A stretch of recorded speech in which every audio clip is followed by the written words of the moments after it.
now, the Marlins just making the announcement that Hanley Ramirez met today with team physician Dr. Lee Kaplan, and Dr. Kaplan recommended surgery to correct the instability in Hanley's left shoulder. There has been no date set for that surgery. Hanley obviously will not play again at any level this season. He is expected to be ready for opening day of the 2012 season when the Marlins go to their new ballpark, but it has been recommended that Hanley Ramirez have surgery to correct the instability he's been experiencing in his left shoulder since he injured himself against the New York Mets earlier this year. Tommy and Niner, back up to you. All right, thanks, Frank. And Niner, I guess the key is when that surgery takes place, and for sure to get it done so Hanley's ready for spring training. Yeah, I would think the scheduled surgery would take place as soon as you possibly could to make that window as big as you can before spring training, because shoulders are kind of a finicky thing. Elbows heal very well as far as rehab is concerned. It's kind of a one-dimensional joint. When you get into shoulders, there's a lot of rehab involved and a lot of different muscles involved, and hopefully he'll be ready to go when spring training comes around. Well, it looks like Ricky Nolasco is getting ready to go. Ricky's had a couple of nice outings against the Phillies this year. Last time that he faced Philadelphia was back on July 4th. Went 7 innings, gave up just 6 hits and 1 run. The bad news to that is that he lost that game 1-0. So when Ricky's on his game, when he gets a good pace, has that breaking ball working for him, he can have success against any lineup. Yeah, absolutely. And I think the key is establishing the fastball early and getting his curveball over for strikes. Here we got the Warren Henry Marlins defense. Peterson, Cameron, and Stanton in the outfield. Lopez, Bonifacio, Infante, Gabby Sanchez getting the start tonight at first. And then Ricky Nolasco and Brett Hayes in for John Buck behind the plate. Well, the fans always ready here at Sun Life Stadium with the rain slickers. Marlins fans, Phillies fans in attendance. And we are about to get the first pitch underway, even though it continues to rain. At one point in time, when they took the tarp off, it had stopped. And then about 2/3 of the way they got the tarp off, it started to rain again. But I think on the backside, everything looks okay. So this game's going to get underway with Shane Victorino stepping in to lead things off for the Phillies. And he doesn't waste any time. A ground ball to second. And on one pitch, Victorino's gone. You hope it's not one of those games. Very seldom do you see a game started when the rain is falling. And you hope it's not one of those games where it's a steady rain for a long time, the field gets really messy, and then you have possibility of injury on your players. Yeah, I think the hope for this, both managers, Charlie Manuel and Jack McKeon, the hope is that once this gets through, and I know you've been checking your app on the weather, that once this gets through, that we will have clear skies. Yeah, Placido Polanco steps in. I've been checking it a lot, you know, and the old iPhone app here is working pretty well, and it just seems like it's having trouble going away. Ricky working quickly in the 1-0 pitch. Breaking ball outside. Yeah, the delay to this one, 1 hour and 38 minutes. This is one of those things, Niner, we will not have to worry about, will we? Yeah, that whole delay. You're standing up here and looking down at the left field wall, and there's a number 11 down there, and you just can't wait till it reaches to 1. And we just hope that when they rip that off and it gets to number 10, that of the next 10, there are no more delays.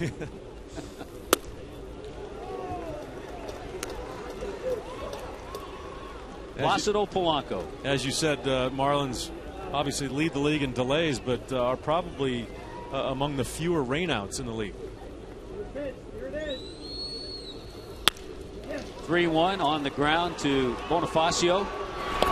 Over to first base, and Placido Polanco is gone. Polanco now 3 for his last 18. A little bit of a struggle for him on this road trip.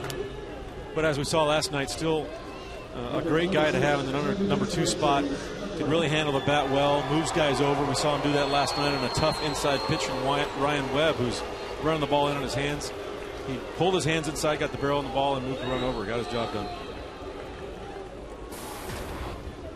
Kidding with Ricky Nolasco the other day, now that he is the franchise leader in strikeouts. Comes into this game with 768 career strikeouts. I kidded Ricky, I said all time. He said, oh, that's Lenny Harris. That's Lenny Harris. That's right, Lenny. Lenny Harris, a former teammate, referring to all-time as the all-time pinch hit leader. Ended his career with 200 career pinch hits. That's incredible. That's a lot. Ricky would like to keep adding on to that win total. A win tonight would give him number 10 and get him a little closer to Dontrell Willis as the franchise leader in wins. Dontrell 68 wins. Ricky comes into this one with 63. And with 2 years left on a 3-year contract, I think Ricky's got a pretty good shot at surpassing that mark by the D train.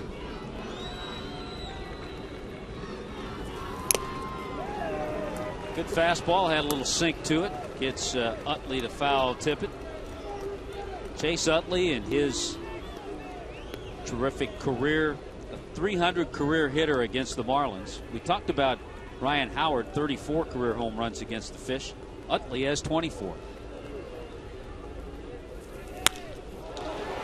High in the air, a lot of hang time. Looking through the raindrops is the Gold Glove of Mike Cameron. He puts it away, and the Phillies go 1-2-3 in the top half of the first. We'll go to the bottom half right after this.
We'd like to tell you this copyrighted telecast is presented by authority of the Florida Marlins and may not be reproduced or retransmitted in any form.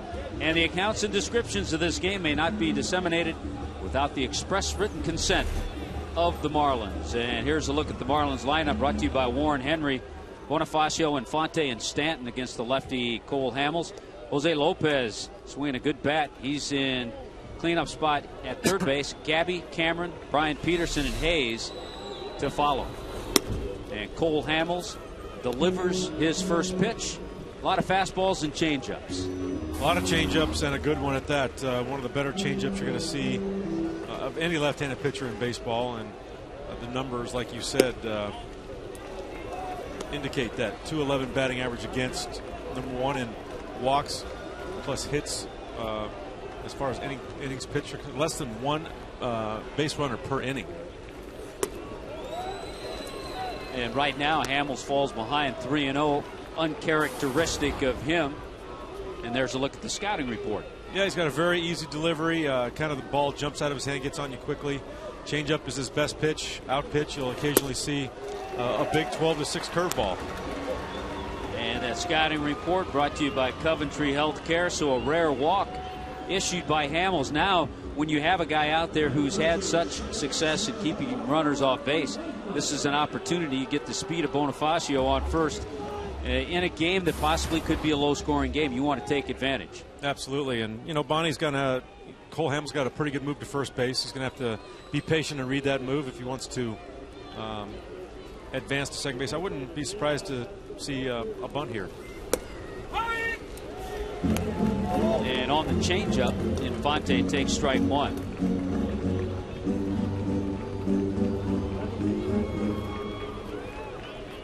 Omar Infante has 42 career at-bats against Cole Hamels. Pulls that pitch foul, and quickly, after issuing the leadoff walk, Hamels is ahead 0-2 to Infante.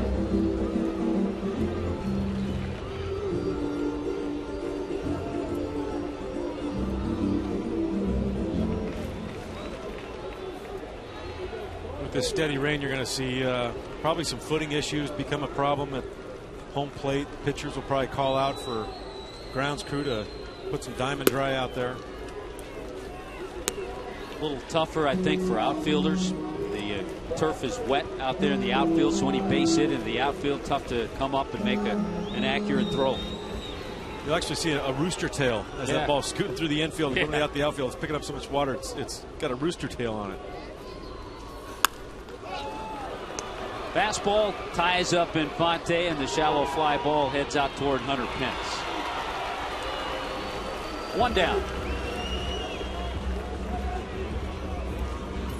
Get to your Phillies defense, brought to you by Warren Henry Automobiles. Ibanez, Victorino, and Pence round out the outfield. Polanco, Valdez, Utley, and Howard in your infield. And the battery of Cole Hamels and Carlos Chooch Ruiz. It's interesting. You talked about players dealing with the elements. Hamels has already thrown a couple of balls out. He's gotten balls from the umpire. He's thrown them out to get a new one with a better feel. Up high with a fastball to Mike Stanton. Hamels is the kind of guy you can't really get too comfortable with, because just when you think that he's going to try to get you out away, he'll throw a ball in, and he likes that strike on the inside corner, and he's got good enough velocity that and it's such an easy delivery, it really gets on you in a hurry. Does the fastball cut at all? He will cut it. Yeah. Generally it's not. It's fairly straight for most, but I think we saw that foul ball with Omar Infante. He did cut that ball coming in. Boy, he has such good command of that changeup. He can throw it any time, and that evens the count 1-1. Mike at 31 home runs. There's the changeup. Albert Pujols with 34. Dan Uggla hit one today. Dan Uggla has 32. Now he's second in the league.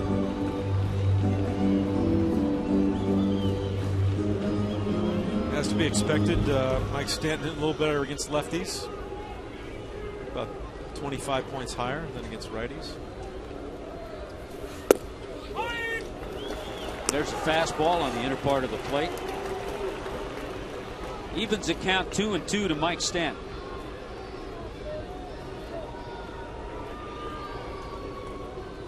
Phillies have pitched Mike pretty well this year.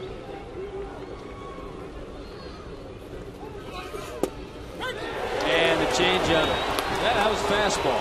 There's that cut fastball we're talking about, almost a slider-like pitch on the outside corner there. Less than the 92 or 93, but he found a good spot. Watch this. Right on the corner. Great pitch. That's a pitch that you'll see Hamels use to try to freeze a right-handed hitter. You kind of give up on that pitch. So with 2 out, here comes Jose Lopez hitting in the cleanup spot, and Bonifacio is still at first.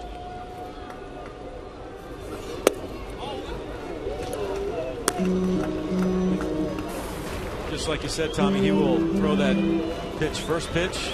Doesn't matter if he hasn't set up a changeup. A lot of times you'll hear pitching coaches say you want to set up that changeup by throwing something hard the first pitch. Doesn't matter with him. He's got such great arm speed. He doesn't. Throwing a first pitch for him is no problem. I think, too, with these two pitchers, and Ricky Nolasco and Cole Hamels, each has a way of getting into a groove, working quickly if they're on their game. And no one appreciates that more than your defense. When you're out there, especially on nights like tonight, you want a guy to get the ball in his hand and get it to home plate. Foul back, and in the process, Lopez loses the bat. Might see a little of that tonight, too.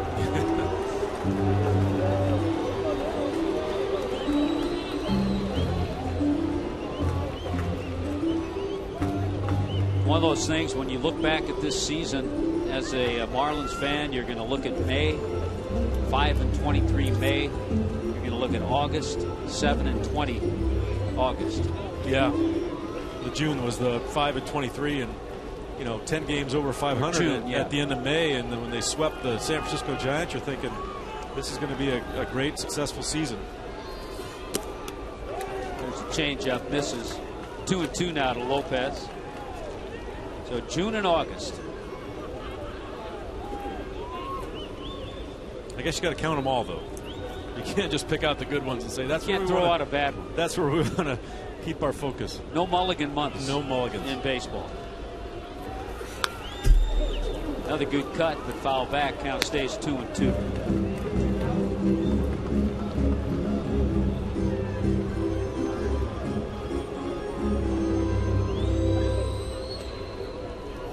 Velasco had a nice 1-2-3 inning in the top of the first. Marlins got a leadoff walk from Bonifacio, but Hamels retired Infante and Stanton. There goes Bonnie. Good jump. Throw gets into center field.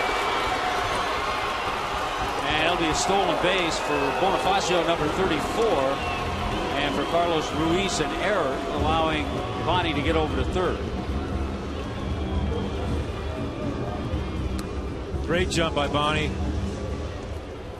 You know, and they get such a great jump. He gets such a great jump like this. The catchers have to concentrate so quickly on a fast release that they tend to short arm the ball, and you see the tailing movement right there that goes into center field. Pitch ties up Lopez. Ryan Howard wants the pop fly, and Hamels works out of that little mini jam he got himself in the first inning. Marlins get a base runner. That's all. No score. We go to the second.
It'll be Ryan Howard, Hunter Pence, and Raul Ibanez for the Phillies.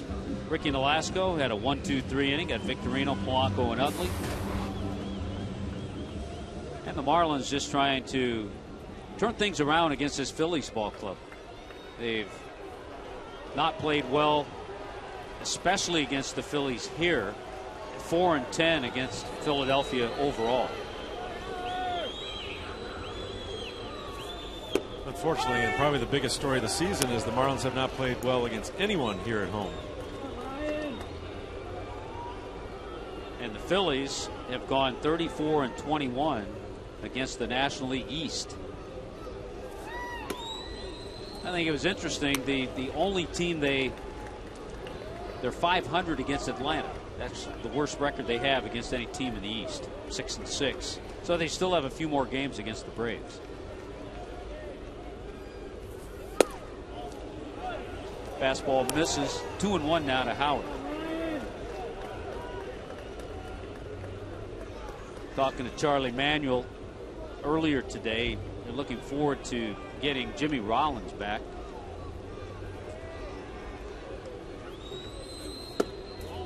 Because with Rollins, it really changed the makeup of their lineup. He can hit Rollins lead off. He can hit him second. It changes where Victorino is. It changes where Polanco is in the lineup. When I played with him, you really realize how valuable he is to a team. He can do it all. He plays great defense, Gold Glove defense. He can switch hits well from both sides of the plate, steals bases. And he's a threat. I mean, he really can change a game at any time.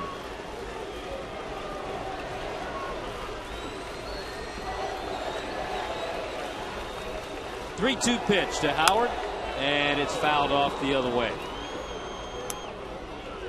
Here's J-Rowe. He's coming along. He hopes to be back. Let's see, we have that doubleheader in Philly on the 15th. And Charlie Manuel wouldn't commit to that, but he said Rollins could be back by then.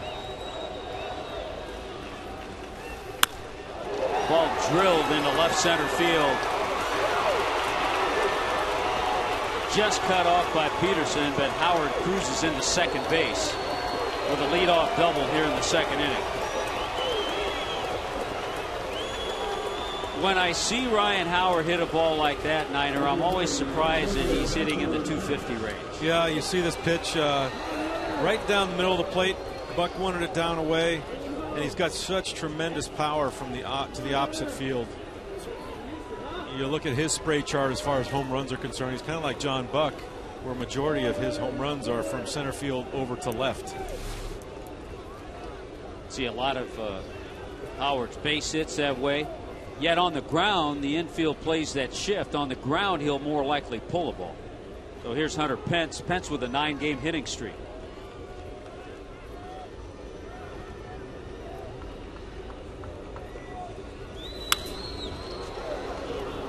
It's amazing to me how much Hunter Pence chokes up on the bat. You know, his standard length of a major league bat's 34 inches. So you look at how far his hands are up there. I mean, he's basically using a 31, 32-inch bat, maybe even 30. I mean, he's way up there.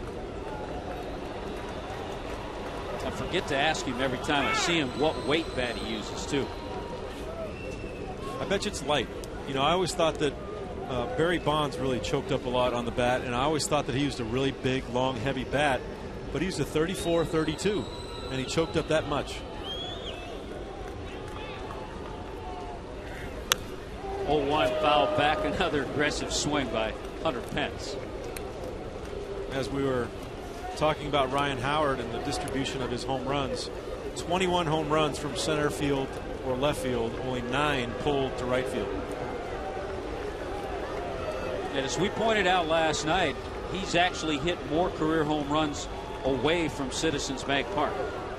So he's not hitting them all in the friendly confines. The friendly confines, yeah. Good breaking ball. Ricky able to gobble it up and make the play. Because he was able to do that, Howard had to stay at second. And over the last couple of weeks, we've seen Marlins pitchers have trouble with little tappers back to the mound. So nicely done by Ricky. Yeah, great pitch right here. Slider away. Ricky fields his position very well. Bare hands. Makes a good solid throw and a speedy runner. And you can hear in the background, I think it was Lopez screaming, 1-1-1-1-1. Yeah, it was either Lopez at third or Brett Hayes behind the plate. But you like to hear that. You like communication on the infield and the outfield. Well, especially, you know, the pitcher's got the runner to his back, so he doesn't really know what he's doing. He's got to be told where the runner is in front of him to go. Raul Ibanez steps in and big strike one on a fastball.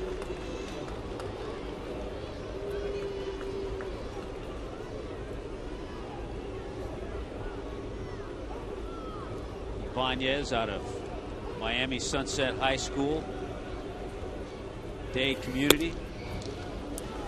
Loves coming back to South Florida. probably played a lot of games in high school and a day with a shower just like this one. Yeah, he knows all about South Florida rain.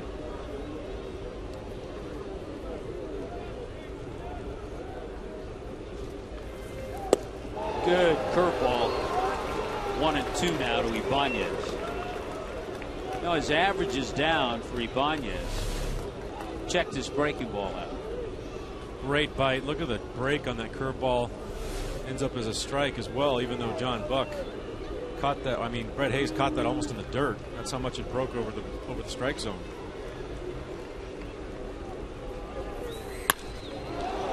This ball in the air down the left field line. It's slicing away from the left fielder, but the left fielder, Brian Peterson, into that corner. It wasn't too long ago. It looked like a lake down in that left field corner. But we saw Peterson in center field last night. We've talked about the ability he has to play all 3 outfield positions. He chases this one down nicely. Yeah, that's a tough pitch even for Ibanez to get to. But look at the ground that Peterson covers. Covers it fairly easily. He had to slow down there to catch up to that ball. And I'm telling you, when you're looking up at a rain sky like this, how many drops are hitting you in the eyeballs as you're trying to focus on that baseball? It's that's a tough catch to make. A lot of left fielders don't get to that ball as quickly as Peterson did. Carlos Ruiz, the hitter, with 2 out. Howard still at second base after the leadoff double.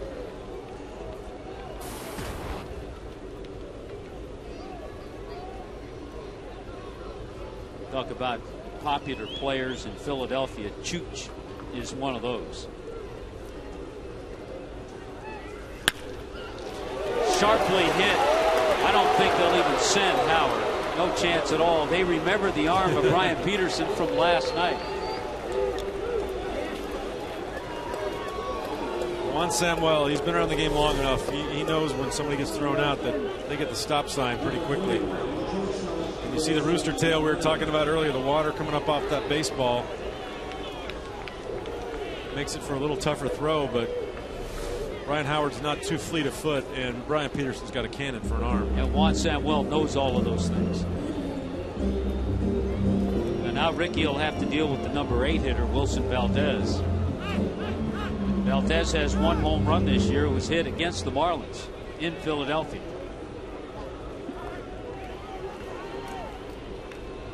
He's been getting a little more playing time with Jimmy Rollins on the disabled list.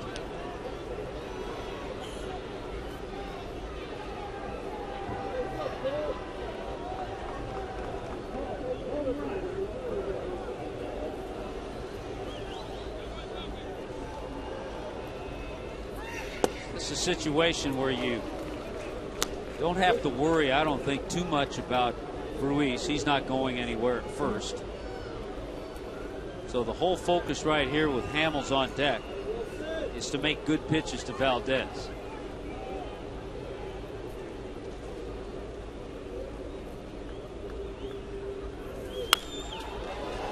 And of course you want this out right here to have Hamels lead off next inning, but you can be probably a little more fine in this situation with Hamels on deck. If you lose him, walk him, it's okay because you got the pitcher coming up next.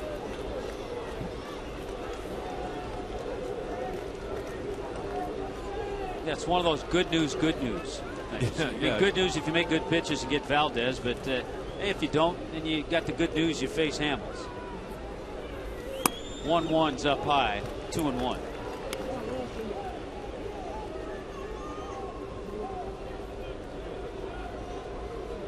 Phillies, as we told you last night, with their win, come into this game 42 games over 500. The first time in their franchise history they've been that many games over 500. Line down that right field line into the corner, a pitch up, a mistake pitch. Howard comes in to score. Ruiz is being waved home. He'll score, and Wilson Valdez sends home 2 with a 2-out triple.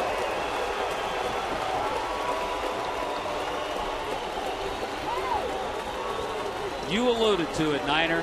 You can make good pitches if you get him fine. If you don't, you have Hamels. And here's a pitch once again almost center, that center square in that strike zone.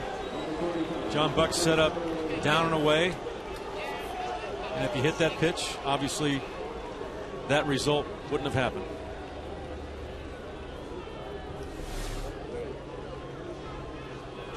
I mentioned that Valdez hurt the Marlins with a home run in Philly, and he's hurt him here early in this game, driving home 2 with that triple.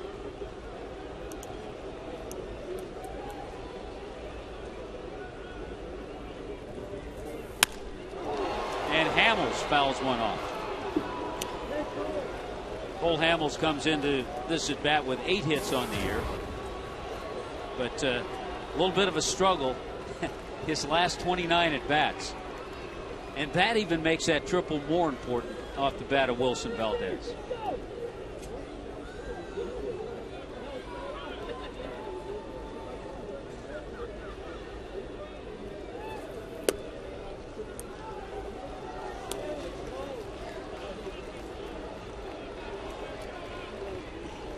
Ricky came into this game, he'd allowed 209 base hits. 212 now with the 3 the Phillies have put together. The only National League pitcher that has allowed more hits is Chris Carpenter, the St. Louis Cardinals.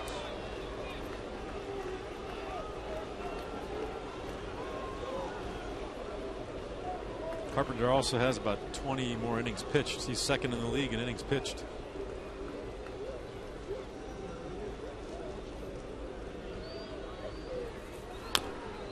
Hamels fouls that pitch off. The rain continues. It's not hard. At this point, it's just steady. It's one of those annoying rains. Just by the end of the night, or even in the middle of the night, the field conditions deteriorate. Tough to get a grip on the baseball and your bat. Helmet, you get water dripping down in front of your face as the pitch is coming in.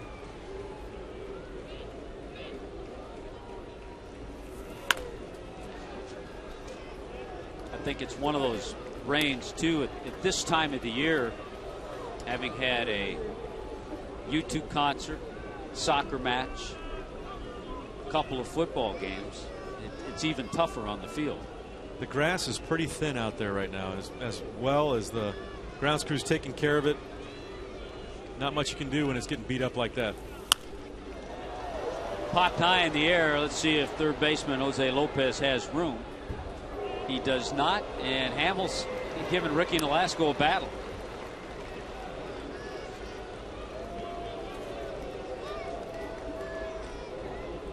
Not quite out of the second inning yet. Nolasco's at 36 pitches already. Ricky also trying to put the month of August behind him. Not a good month, making his first start here in the month of September. 1-2 pulled sharply. Good stab by Gabby. And Cole Hamels, to his credit, beats the throw to first base. And the importance of that is that Wilson Valdez comes in to score. Hamels breaks an 0 for 29 and gets himself an RBI to boot. Like you said, credit to Cole Hamels for hustling right here. He had to do that right out of the box. Gabby makes a great stab over there at first base. And you'll see Cole Hamels just beats that throw. Here's a team that, as I mentioned, 42 games over 500. They have the best record in the National League. They're not letting up at all. Hamels not letting up on that infield base hit.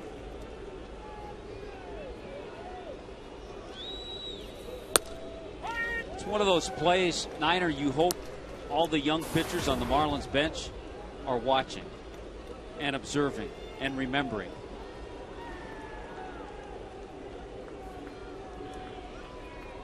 I think there are times as a pitcher, you know, you might want to conserve your energy later in the ball game, but when your legs are fresh and you've got a chance to possibly help yourself by getting a base hit, extending the inning, getting your leadoff man up, it's a great time to hustle down to first base. It's only 90 feet. Yeah, I agree with you. I think there's sometimes, and you'll see pitchers do it on a hot afternoon, different score, different time of the game.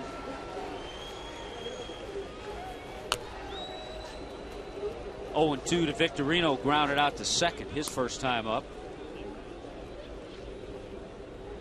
Talked about the changes that the Philly lineup has when Rollins is there. Victorino starting for the 40th time in the leadoff spot, but his position moves around once Rollins gets back.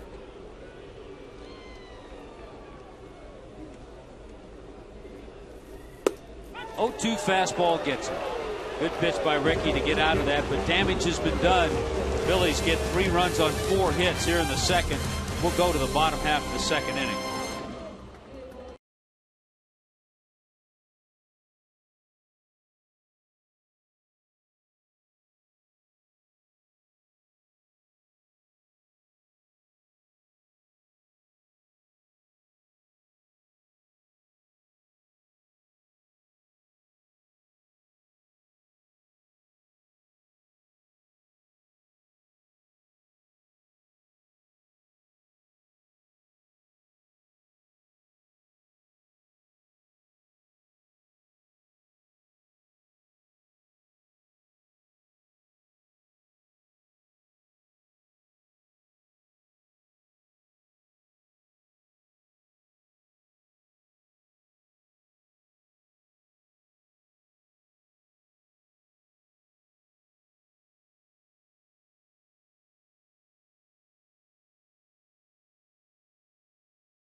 Join us tomorrow for Family Sunday. See us battle the Phillies for the final time this season at 1:10. Kids get an Emilio Bonifacio t-shirt, courtesy of Majestic Athletics, and can run the bases after the game in the Diamond Dash. Call 1-877-MARLINS or go to marlins.com. Back to you, Tommy Notter. Hey, good job, Hayes. I think we're going to have to throw Brett Hayes into our top 3 with Gabby and Greg Dobbs. Yes. Gabby did an excellent job.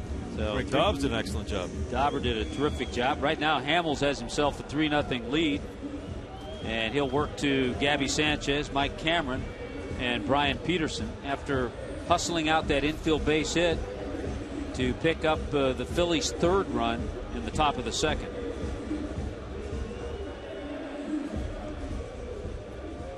I've kind of never understood that. You know how pitchers sometimes will basically shut it down on a ground ball or a pop fly or something like that, and they do more running than everybody.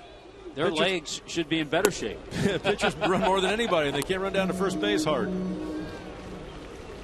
Speaking of pitchers getting work in, I guess it was about 4:30 this afternoon, maybe 5 o'clock, in the dugout talking with Jack McKeon, and there was no batting practice on the field. As I looked out into left field, saw Roy Halladay, who's pitching tomorrow. Roy Halladay playing long toss for about 10 minutes. 2-0 to Gabby, misses ball 3. It's no accident that Roy Halladay is the best in the game. You follow him around for a week and watch his work ethic and the way he goes about his business, you'll realize that guy is on top for a reason. I think he's been a huge influence on this guy here, Cole Hamels. I think he's been an influence on Vance Worley. But Hamels can't throw strikes to Gabby Sanchez, and Gabby gets the leadoff walk. Walked Emilio Bonifacio on 4 pitches to lead off the game. So a rarity for Cole Hamels. Cole Hamels, in the month of August, had 5 walks total the whole month. Currently sits at 3rd in the league with 1.8 walks per 9 innings. Already surpassed that tonight in the second. talking to Mike Cameron about his approach against Hamels, and he was talking about early aggressiveness, because he said a lot of times you'll see that fastball early, and that's a better pitch to jump on than the changeup. Yeah, there's an aggressive swing. Mike Cameron deep to left field and gone. Some aggressiveness by Mike Cameron, the veteran. He had a game plan. He went up. He did what he wanted to do and gets the Marlins a little closer. A 2-run shot.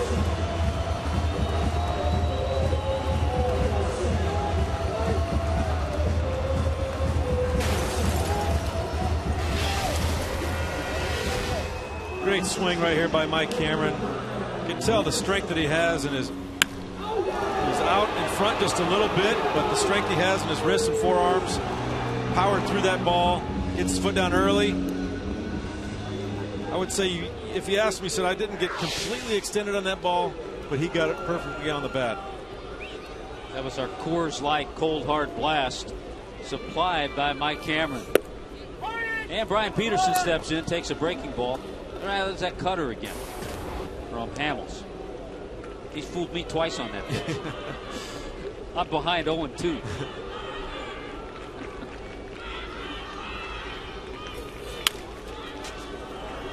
Two hopper to Ryan Howard, and he gets the out. You love talking to guys, and I'm sure when you were playing, especially the last 5 years of your career, younger guys probably love talking to you about your approach and your game plan for that particular pitcher. You know, baseball is one of the only sports, one of the few sports that the only practice and repetition you get is in games. You have to play games and get that game speed action. It's just something you can't simulate. You can't simulate it in batting practice. You can't simulate it taking ground balls. Fly balls are different off of a game bat than it is during a fungo bat. So, like you said, when you talk to guys that have been around a long time and you talk to them about experience and what they've experienced and how to go about things, I think that gives you more confidence because you know what to expect. Mike Cameron, a good guy to hang around and talk to if you're a young player. Excellent guy to hang around. I think he's had a great influence on Brian Peterson out in the outfield. You watch him take his fly balls, ground balls, pre-game work. He works hard still to this day. Mike Stanton, I'm sure, has had an enormous benefit from watching him go about his business in center field. 1-2 pitch fouled off by Brett Hayes. Brett Hayes starting his 25th game this season, and as sporadic as his starts have been, he has given Jack McKeon and the ball club solid outings behind the plate, calling good games, getting some occasional big hits. Brett has 8 doubles on the year, 3 home runs. I think he's done an outstanding job. It's one of the tougher jobs in baseball as a backup catcher, especially when you've got a guy like John Buck who wants to catch every game of the year and catches probably more than anyone. For Brett Hayes to get maybe 1 start a week, which is kind of averaged out to be his game time. That's about what it's been. One start per week. I think he's done a phenomenal job. And there's John Buck with the night off. He may get the draw against Roy Halladay tomorrow afternoon. I don't know if that's a good draw or a bad draw. He was telling me, he's like, well, I would much rather play tonight and then maybe take the day game off, but Halladay isn't your favorite opponent on any night or day. Good battle. Brett Hayes fouling off numerous pitches. You know, by doing that, all of a sudden that pitch count for Hamels getting up there a little bit at 36. Cole Hamels grew up about 25 minutes north of Petco, outside San Diego. He was a Padre fan. He gets Brett Hayes to chase that changeup. And for Hamels, that's his 2nd strikeout.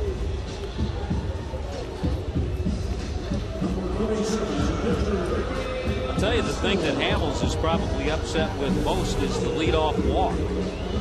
There's that changeup.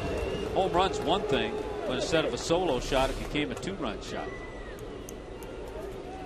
And the key to that changeup and why it's so successful is arm speed.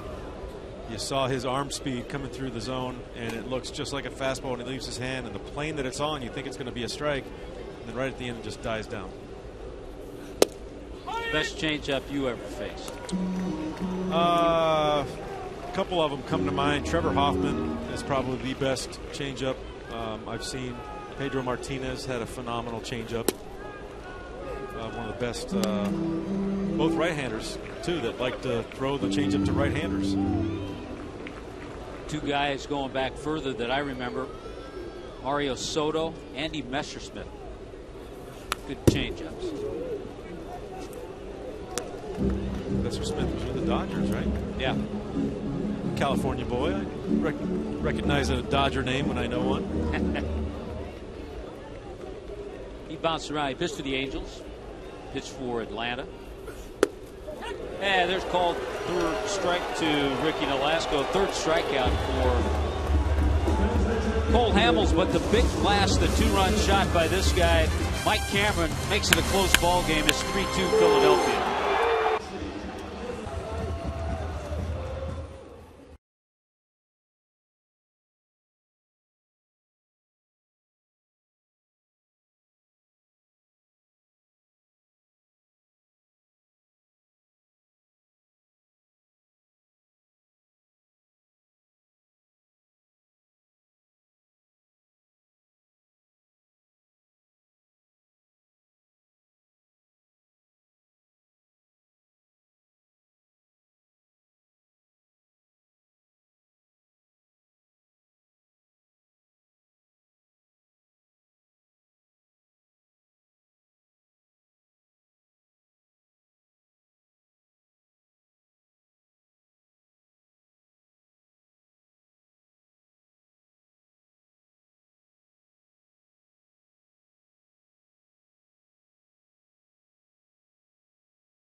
To select the top memories in the team's 19 seasons. Just go to Marlins.com, cast your vote for the top memory, then be at Marlins closing day on September 28th, where the winning memory will be revealed. Go to Marlins.com and vote today.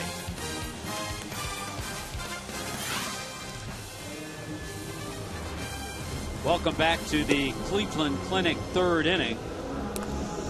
But as we enter the third inning, it's a 3-2 ball game, and the Marlins 2 runs, compliments of that man, Mike Cameron's 2-run shot off Cole Hamels. Phillies got all 3 of their runs in the second inning. The big hit in that inning, a 2-run triple by Wilson Valdez, and then an infield RBI single by Cole Hamels. So the numbers 8 and 9 hitters hurting Ricky Nolasco. You mentioned, Niner, we'll probably see a lot of this throughout the game, trying to keep the field as dry as possible. Looks like we've finally seen a little halt in this rain, so we might not see this quite as much. Yeah, the only team in Major League Baseball that has a diamond dry spreading machine. You see head grounds crew Allen right there. He loves that thing, and that holds about a ton of that stuff. They spread around the field. It actually is amazingly efficient as far as getting that stuff on the ground. It soaks up all the water and makes it much more playable. Well, we've been in other situations at other ballparks where it's been very pitiful that the grounds crew has tried to go out there with one little wheelbarrow of dry dirt just to get the infield. It takes forever, and that's why we always say the best grounds crew in baseball is right here in South Florida. I'd like to see the Diamond Dry bill for the Marlins. Their budget for Diamond Dry has got to be big savings for next year. Huge savings for next year. You know, the money, right now that I just thought about this, the money that the club could save in Diamond Dry, you could find a nice free agent. Maybe Pujols and Diamond Dry. Do you think that'll be a wash? I don't think so, but. Here's Placido Polanco leading things off for the Phillies in the third inning. Polanco grounded to short back in the first inning.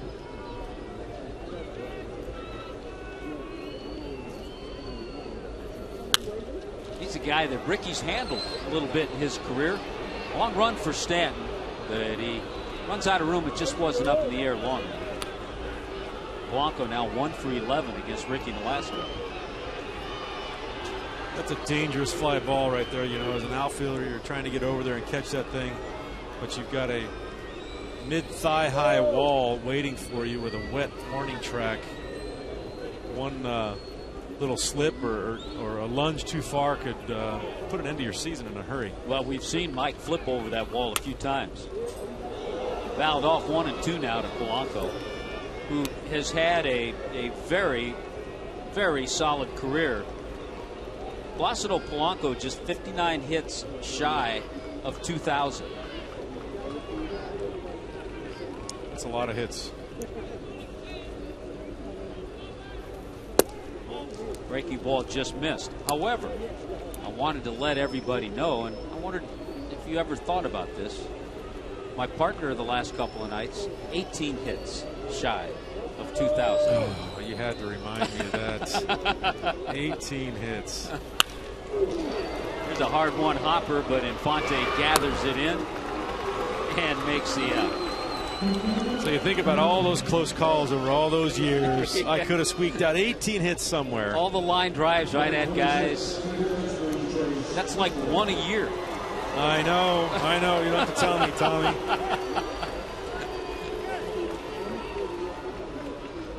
I'm sorry I brought it up. But here's Chase Utley. Chase Utley, after missing a good part of the first couple of months and then coming back with the knee injury, has gotten himself into a tremendous workout regime. And he pretty much has a plan of 4 different stretches to get himself ready for a game. So he does that every day. Very well prepared. Works at his craft. You watch him, if it's a ground ball to second base or a double in the gap, same type effort going to first base.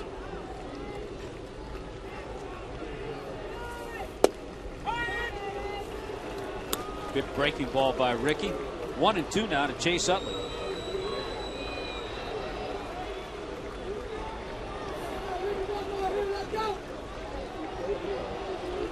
Hard to imagine Chase Utley, 32 years old.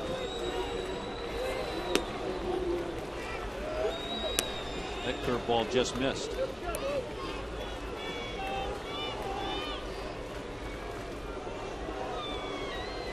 Yeah, it's funny how you look at some of these guys and think that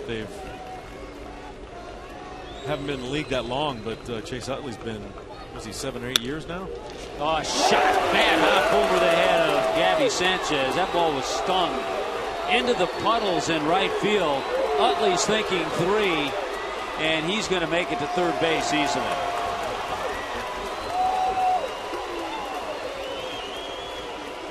Boy, that ball took a nasty hop as Gabby was making a dive for it, and once it got by him, it got into that corner in a hurry.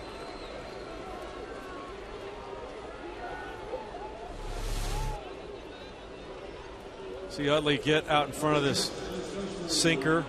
Wanted to be a little bit more inside. He didn't quite. Hits that dirt right there and takes a wicked hop.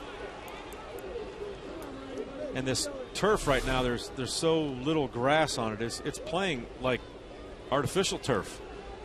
Any ball down the line or in the gaps, it's getting all the way to the wall. And this park, the way it's built, ideal for triples. Already seen 2 tonight.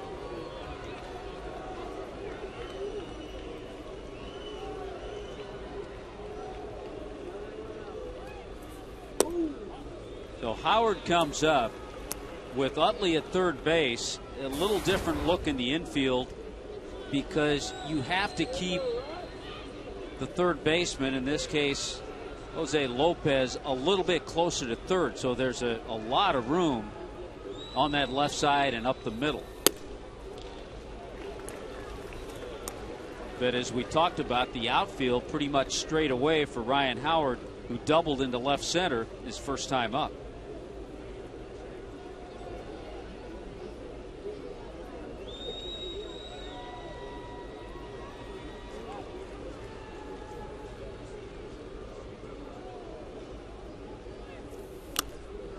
Two-0 fastball is foul tipped by Ryan Howard.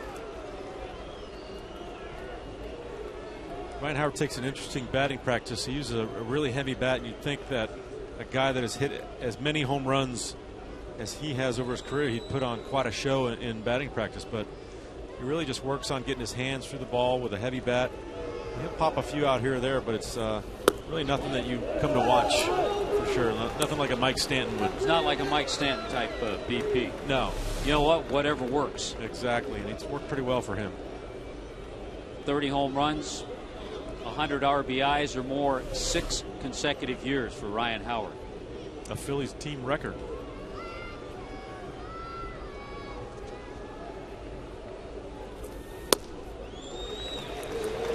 It really appeared that Ricky didn't want any part of Ryan Howard, everything up, but now he's going to have to deal with another tough right-handed bat this time, Hunter Pence.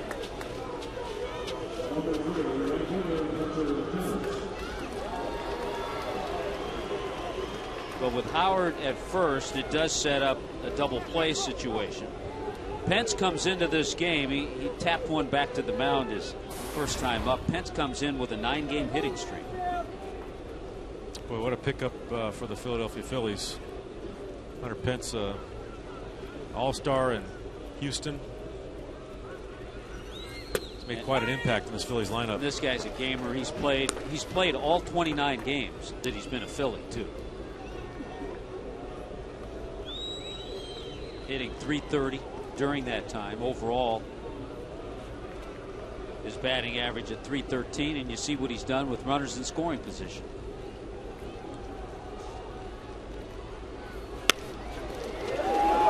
Could be 2. Picked by Bonnie, throw to first, and just like that, double play. So the walk to Howard didn't hurt Ricky Nolasco. He gets Pence to hit into the double play. And we go to the bottom of the 3rd inning. It's still 3-2 Philadelphia.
with Tommy Hutton and Jeff Conine. Mike Stanton due up third in this inning. Stanton this year with 31 home runs, among the National League leaders.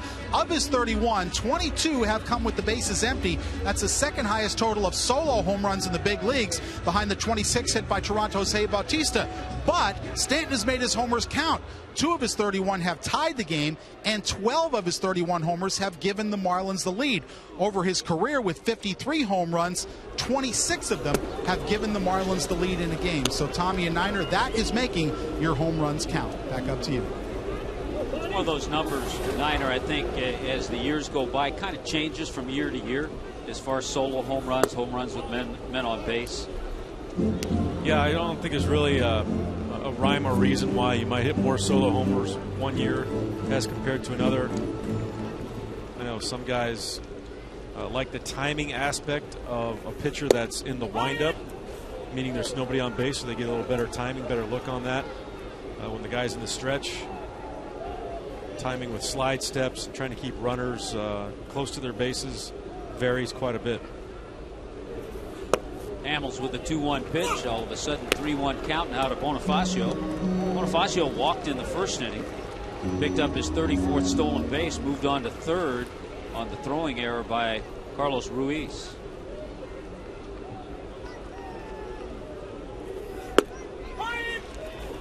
Bonifacio this year also, Niner, even more patient from the right side. That was a 3-1 pitch. A lot of times years past we'd see him swing. All around, big improvement.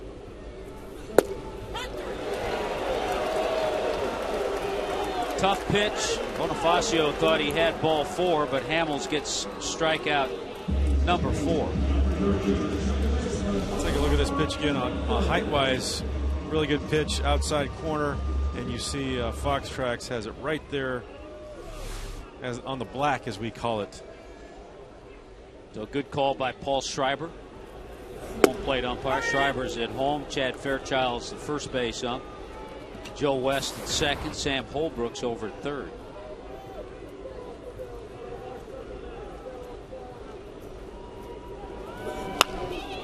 Little squibber off the end of the bat. Valdez is there. Strong throwing arm by Valdez. And he gets Infante 2 outs. Talked to Charlie Manuel about the other young infielder, Michael Martinez, but he likes the arm of Valdez a little bit better at short. And we've had a chance to see both of those players.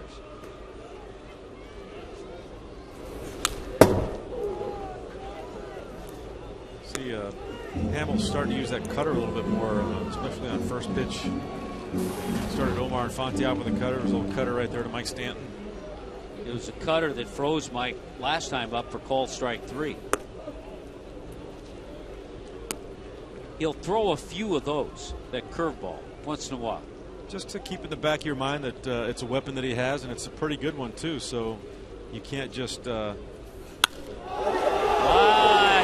and high off the bat of Mike Stanton. Just like that, it's a 3-3 tie for Mike, number 32 on the year.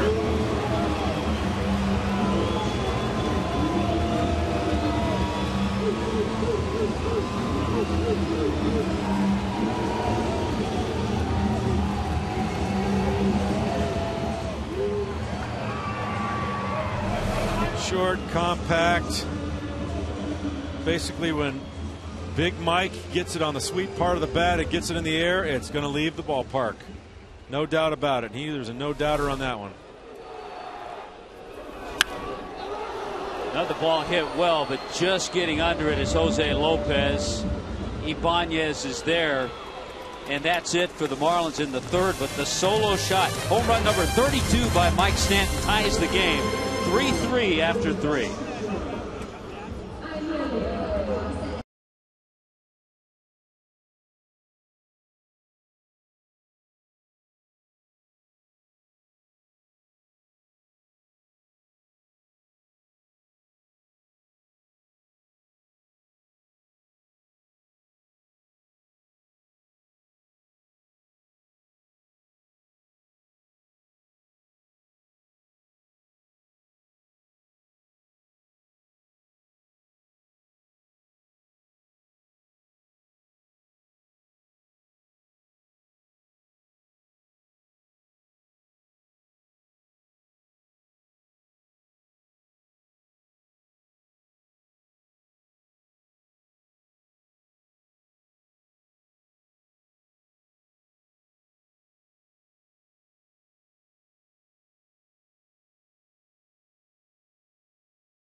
Well, all of a sudden, just like that, it's a 3-3 tie. The Marlins have brought out the long ball tonight.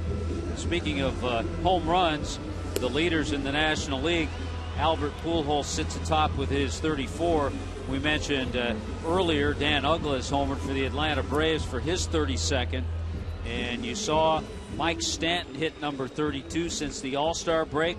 Mike Stanton has gone deep 14 times. In just his second full season, sitting number 2 in the National League home run race. I said at the beginning of the season, Mike might hit 40 by accident. See, and he's 8 more to make him look good. Because I figured, yeah, I said 30. I figured, okay, but in my mind, I was thinking 40. Well, let's see what Ricky can do now. He's back in the game, and he starts Ibanez off with a nice curveball for strike 1.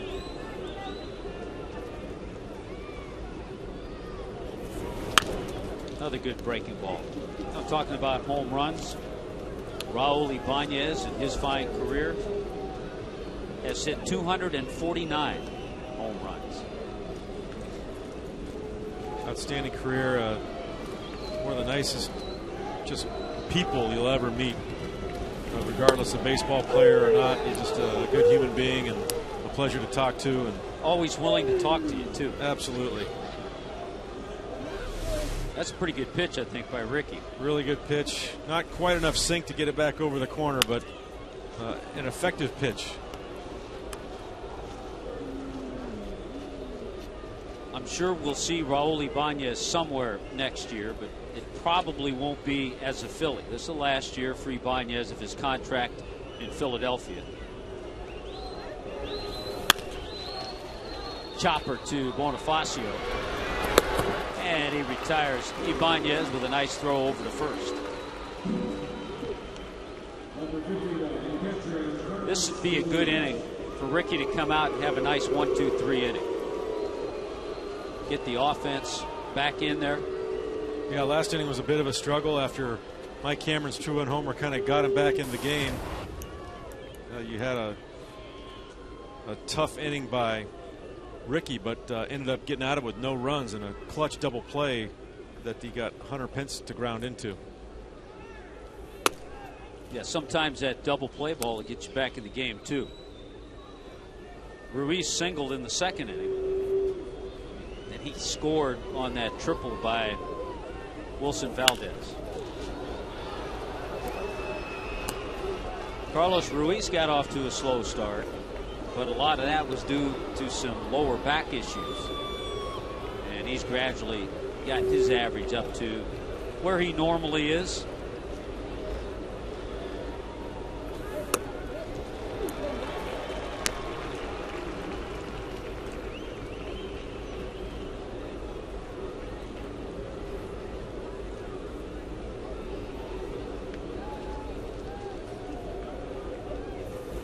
Ricky's 2-1 pitch is hammered. One hopper. You see with the wet turf out there how Mike Stanton just tried to smother that ball to keep it in front of him just to make sure Ruiz only had the single.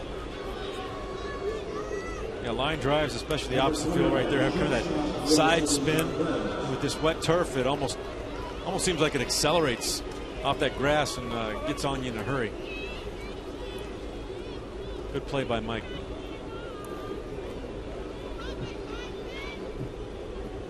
That'll bring up the shortstop, Wilson Valdez.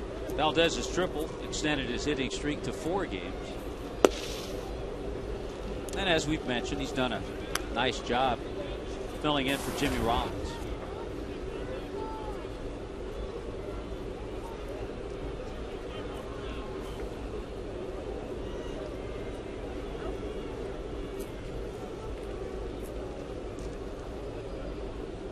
The 1-0 to Valdez. Chopped foul. Ricky trying to pick up win number 10 on the year. If he does so, Ricky would have 10 or more years, 10 or more wins 5 of the last 6 years.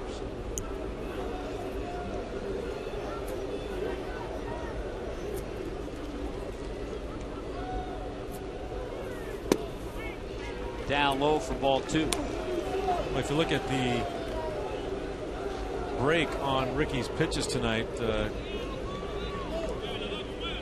Curveball, sliders, very crisp, really good movement on his breaking ball tonight. He's just been making location mistakes with his fastball. There's another one. You saw Brett Hayes sitting outside, and another fastball drifts right down the middle. Heard Valdez kind of shout out because he felt he should have hit that one. He liked that pitch. By the way, for those viewers looking for Conference USA college football, Louisiana Tech and Southern Mississippi, tune into Sun Sports at 10 p.m.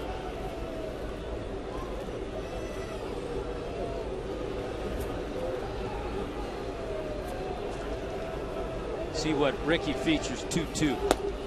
Slider misses. There's an old adage. What's the truth? I think makes sense, but the old adage, especially at this level, every at bat you're probably going to get one good pitch to hit. For the most part, I agree with that. There's a few pitchers, I mean the true number ones in the game, which are few. There are not really many true number one dominant aces. When you look at those guys, you might get one per game to hit. You better not miss it, but on most nights you'll get one or two per at bat. Yeah, against guys like Roy Halladay, you might get one per game. You probably got one per game against Pedro Martinez. Pedro was not fun to face. You look at guys like Randy Johnson, you're not getting a whole lot, and if you did, it was coming 100 miles an hour, so it wasn't a really good pitch to hit regardless. Good pitch, by the way, to get Valdez, and a high fastball. Hamels chases 0-1. Hamels got a big hit back in the second inning. And all by hustle. Phillies had scored 2 on the triple by Valdez. Looked like Ricky could get out of the inning. Hamels hit a hard one-hopper to the right of Gabby Sanchez. Gabby made a good play to dive and get the ball, but by the time he flipped to Ricky Nolasco, Hamels beat it out, and a run came in from third. So that was a big run for the Phillies.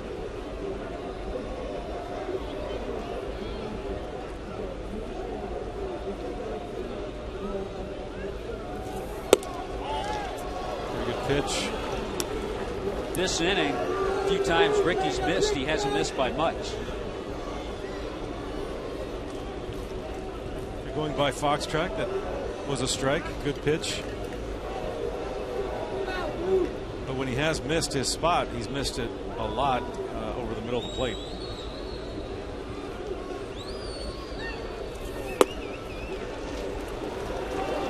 Now he has to throw strikes because he'd rather get Hamels than have to go after Victorino. Victorino's on deck.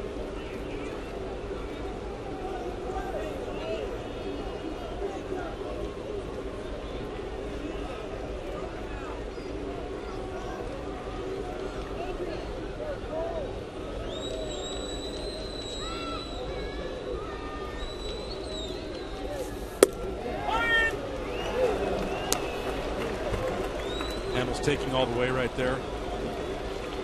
Make him throw 2 strikes in a row. It'd be great for Ricky to get this third out, get the Marlins back in the dugout, still tied after scoring or tying the game at the bottom of the third.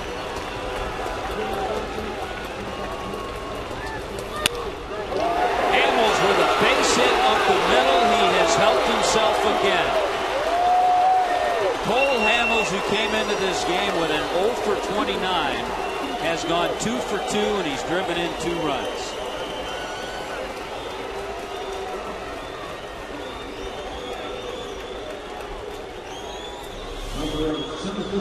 Amazing. Good swing by Cole Hamels. Another fastball elevated a little bit. The tough part about that is if you allow Hamels to stay in there as long as he did and get the count 3-2, you know that Ricky's going to have to throw a pitch that gets a lot of the plate, as opposed to try to get him earlier in the count, put him away early before he has that opportunity. And when you get to a count like that, you definitely don't want to walk the pitcher, so he pretty much knew he was going to get a fastball there as well. So the Phillies take the lead on the base hit by Cole Hamels. The offensive king right now of their lineup. bottom 2 hitters have all 4 RBIs. Valdez with 2 and Hamels with 2. Not really the guys you expect to beat you.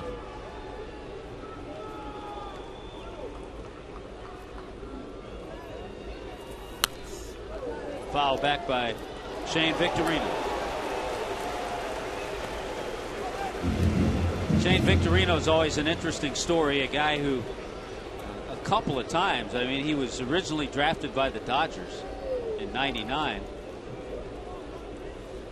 San Diego picked him up in the Rule 5 draft, and then the Phillies picked him up in the Rule 5 draft from San Diego. Wow, what a pickup!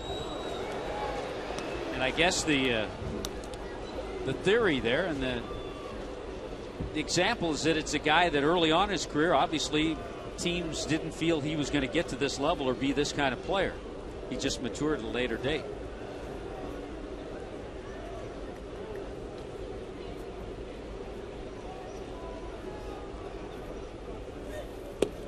Guess it had all to do with the batting average or the hitting, because you look at the tools, the tremendous speed, a very good arm in the outfield, can throw really well, good base runner.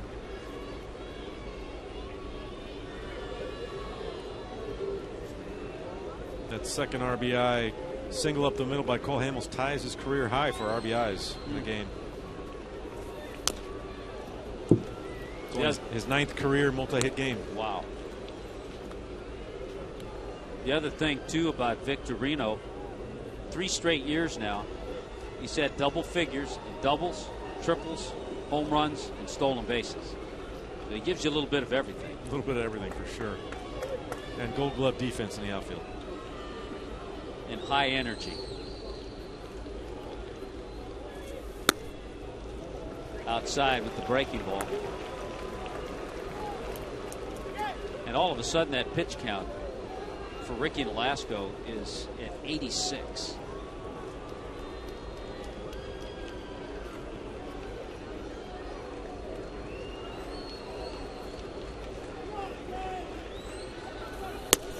High fastball is by Victorino. He's out of there, but the Phillies pick up a run on another RBI single off the bat of Cole Hamels. We'll go to the bottom of the 4th. 4-3 Phils.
Of Florida, lighting the way to better health. By the all-new Chevy Cruze, see your local Chevrolet dealer. And by El Dorado. Shop online, visit ElDoradoFurniture.com.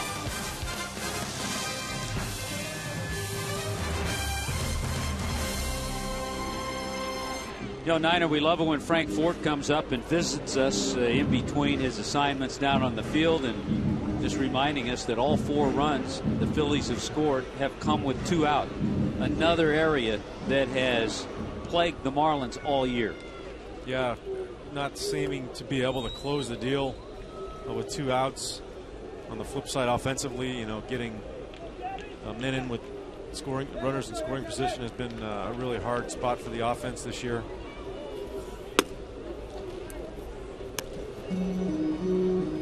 So right now, Hamels has the lead thanks to himself. And really, when you think of the way he's worked tonight, he hasn't been as sharp as we've seen him in the past. Picked by Polanco. He probably saw the bat head flying out of the corner of his eye, but he kept his concentration to make that play. Niner, let's flip the phone and see what our AT&T trivia question is tonight. If you add Mike Schmidt's MVPs, his gold gloves, and silver sluggers, what is the total? A lot. A lot of. There's a big number there, I'm sure. Well, MVPs, he's 3-time MVP, right? Three-time MVP. 3-time MVP, and gold, he had to have 11 or 12. I was going to say 10 to 12. 10 to 12, somewhere in that range. Silver sluggers, that's so we're at 14, 15. I'm going to go with 22. Let me see. 3 MVPs. I'm going to go with 19. All right.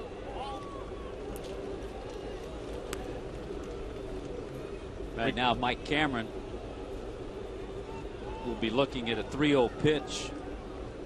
Remember, Mike hit a 2-run homer back in the 2nd inning. There's strike 1. For Mike, his 5th home run as a Marlin. Mike Cameron has started 35 times at center field.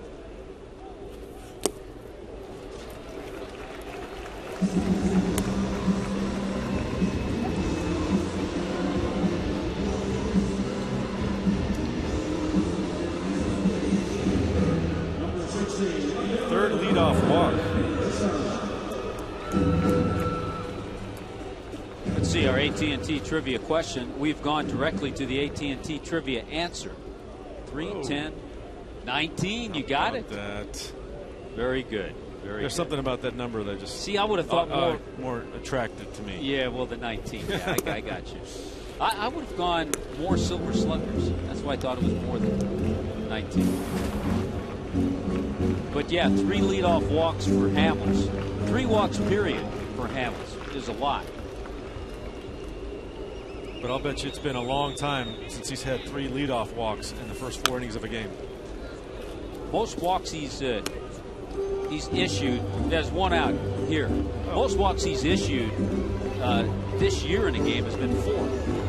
So he's only 1 behind his season high for 4 walks. He's done that twice. A couple other times he walked 3 in a game.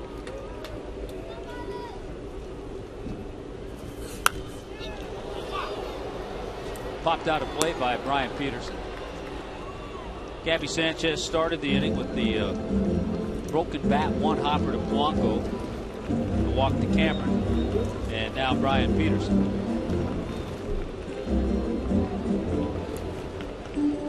Yeah, the other thing about Hamels, his pitch count's getting up there as well.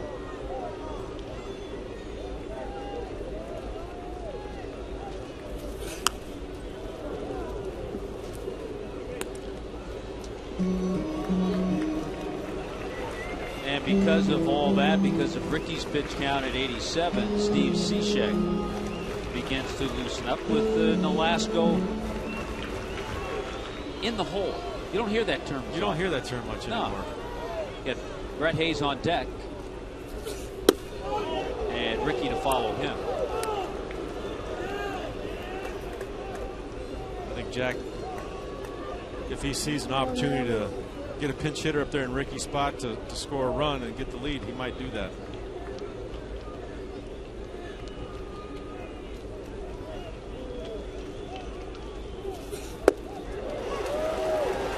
There's a pitch coming up in the minor leagues. You don't see that too often. A lefty throwing that changeup to a lefty.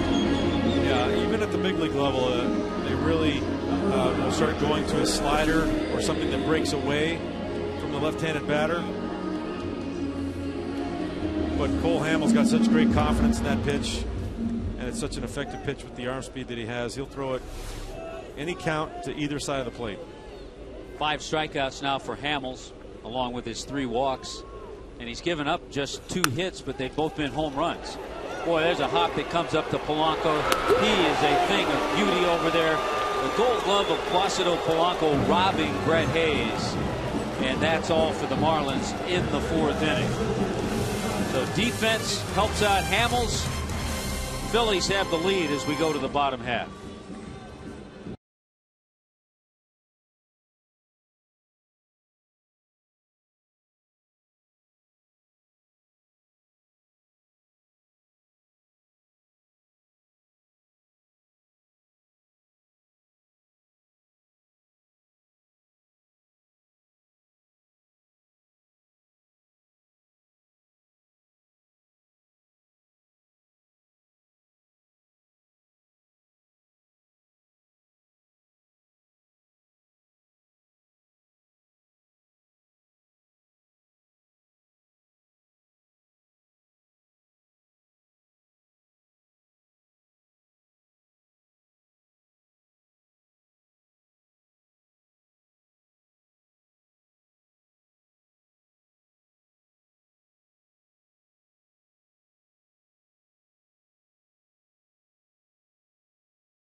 Subway. Phillies with a 4-3 lead as Ricky gets ready to work the top half of the 5th inning. I'm Tommy Hutton along with Jeff Conine, Frank Ford on board. Rich Waltz will be back tomorrow. Rich on Fox assignment doing some ACC football today. So he will be back for the Roy Halladay Anibal Sanchez matchup tomorrow afternoon. Good matchup for him to come back for.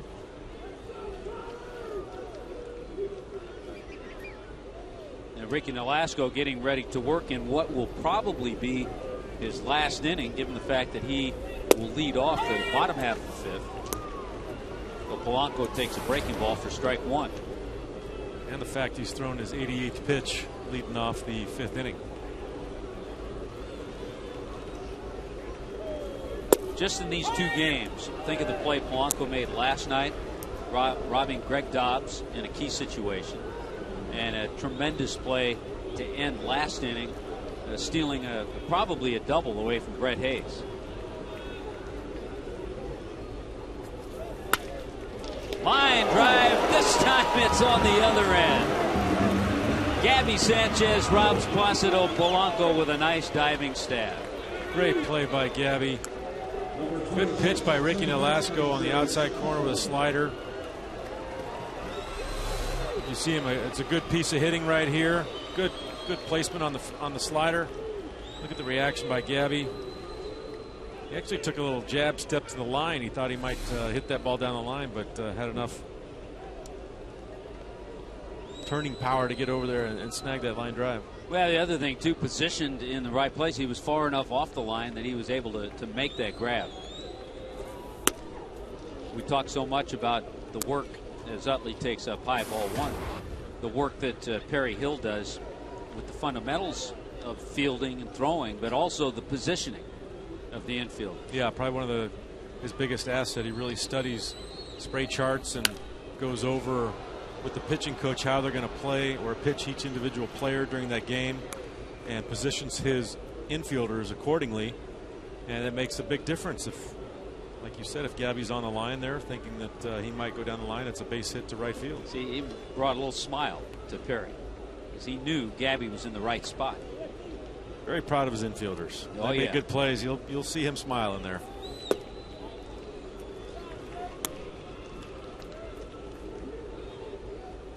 Two and one's the count to Chase Utley. Utley tripled in the third inning. Tripled with one out, but was stranded at third base when Pence hit into a double play. Ball three, 3-1. To show you the kind of worker Utley is, there's a great article when we were in Philadelphia. It was in the Philadelphia Inquirer. When he was on the disabled list, doing all the stretching, getting his knee and everything ready, he would field ground balls sitting on a stool just because he couldn't move.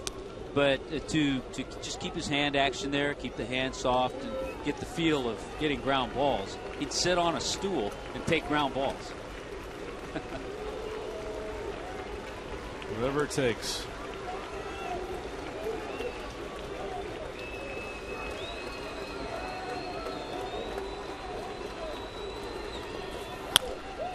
A little choppy. This should be handled by Ricky. The underhand toss, and Utley is gone. 2 outs here in the top half of the fifth inning.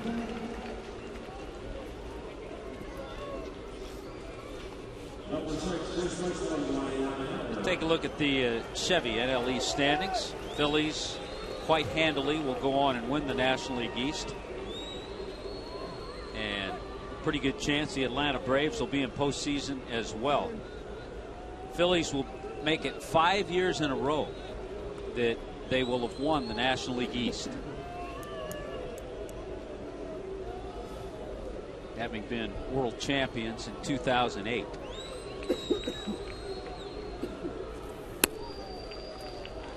And really gotten quite a following. I can remember years ago when the Phillies came here, they had a few fans, but all of a sudden over the last few years with their world championship, a lot of Philly fans come to see their ball club play here when they come to South Florida.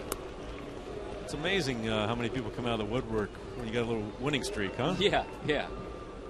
And the excitement of that new ballpark up there. It's a beautiful new ballpark. Oh, it's gorgeous. Great atmosphere. If you've never been to a game at Citizens Bank Park, you got to kind of mark it down.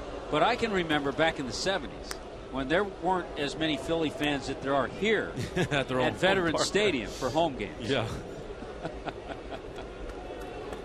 So different times.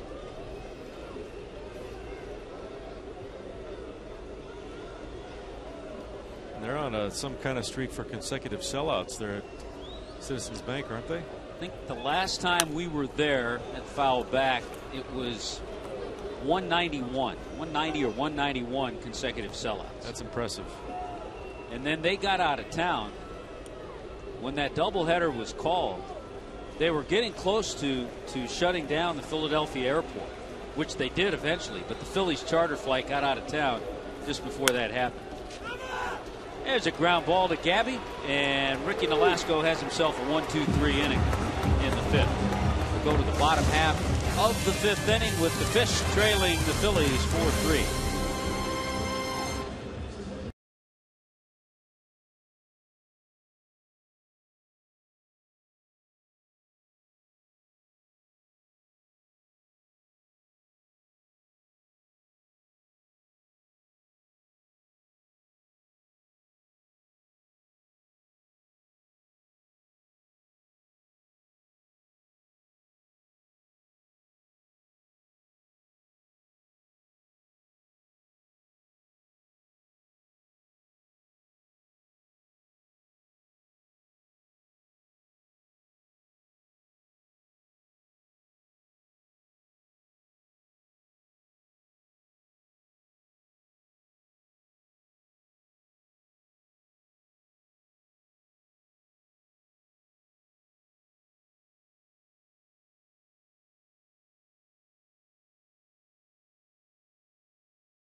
Save money and take advantage of the Subway Monday and Miami Herald 2 for Tuesday offers.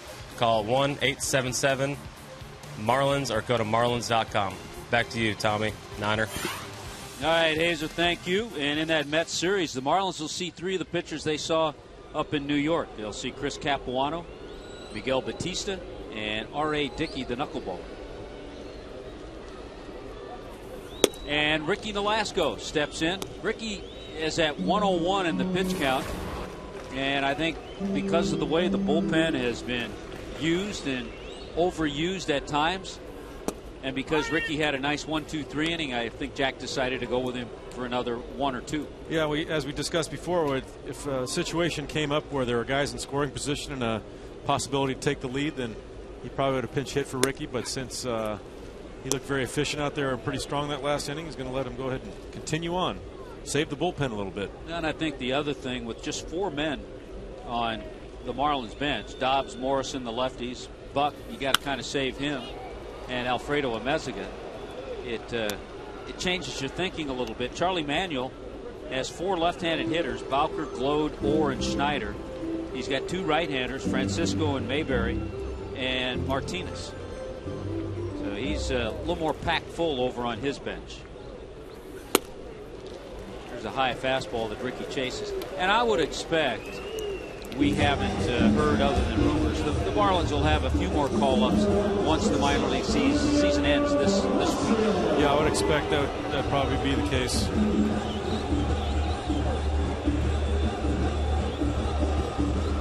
I know Jack isn't a proponent of bringing up a whole lot of guys, but I think in this case he'll actually be able to use a few guys and make some more moves. Make some more moves, and you know, at some point, unfortunately for the Marlins this year, the it's got a chance to be a base hit. As soon as it gets by the pitcher and makes Hamels come off as far as he did, and as soon as Howard leaves the bag, you know Bonifacio's going to get the bunt single. Got no chance. He's done so much better at that this year. He, like you said, he gets it past Hamels right there. Ryan Howard cleared out of his position, thinking that Hamels wasn't going to get to it, and it's an easy base hit for Bonnie. Look at that, infield base hits. Our JM Lexus leaders of the game: Bonifacio, Michael Bourne, Cameron Maben. Cameron Maben with 34. I think he got 23 of those against the Marlins. He did some damage to his old team. And remember, Bonifacio picked up a stolen base in the first inning, his 34th of the year. He's really so much improved on his bunting, I think, because he's making sure that he pauses a bit to get the bunt down, where in the past he was kind of running out of the box to try to get the bunt down when he didn't need to. His speed is so good that he can almost wait till that ball's on the ground before he starts running.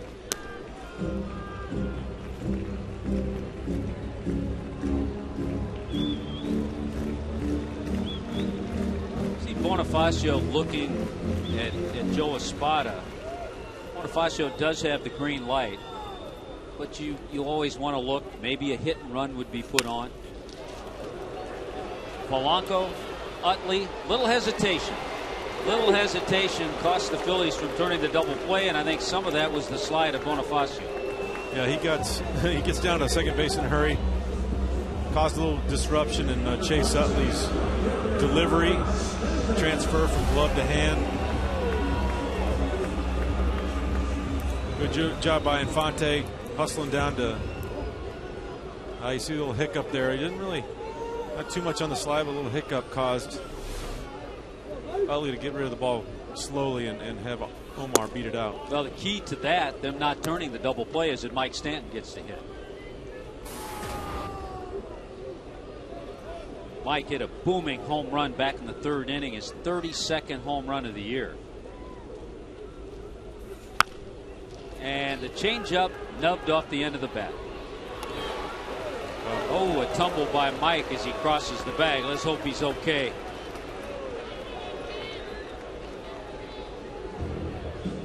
That's the final out of the inning. The Marlins get the 1 base hit, that's all. Let us just hope that Big Mike is okay.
The top of the 6th inning, but our breaths were being held to see what might have happened to Mike Stanton. Niner, you caught something as he was going up the line. Yeah, Squibber off the bat here. He's trying so hard to get up the line. You see right there, and all turn the leg, and that usually means a hamstring. When he was down on the ground, trainer Sean Cunningham was tending to him. I saw his lips move. He said hamstring, so not a good sign for Mike Stanton.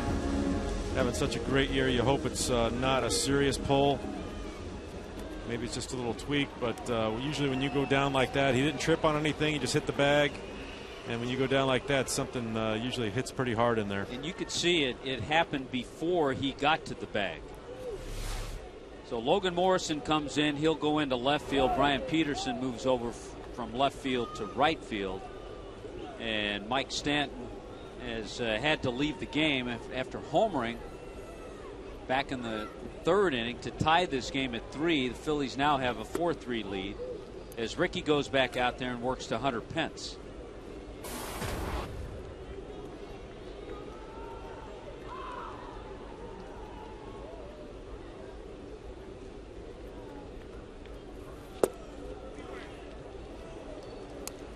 Boy, you think about all the things that have happened.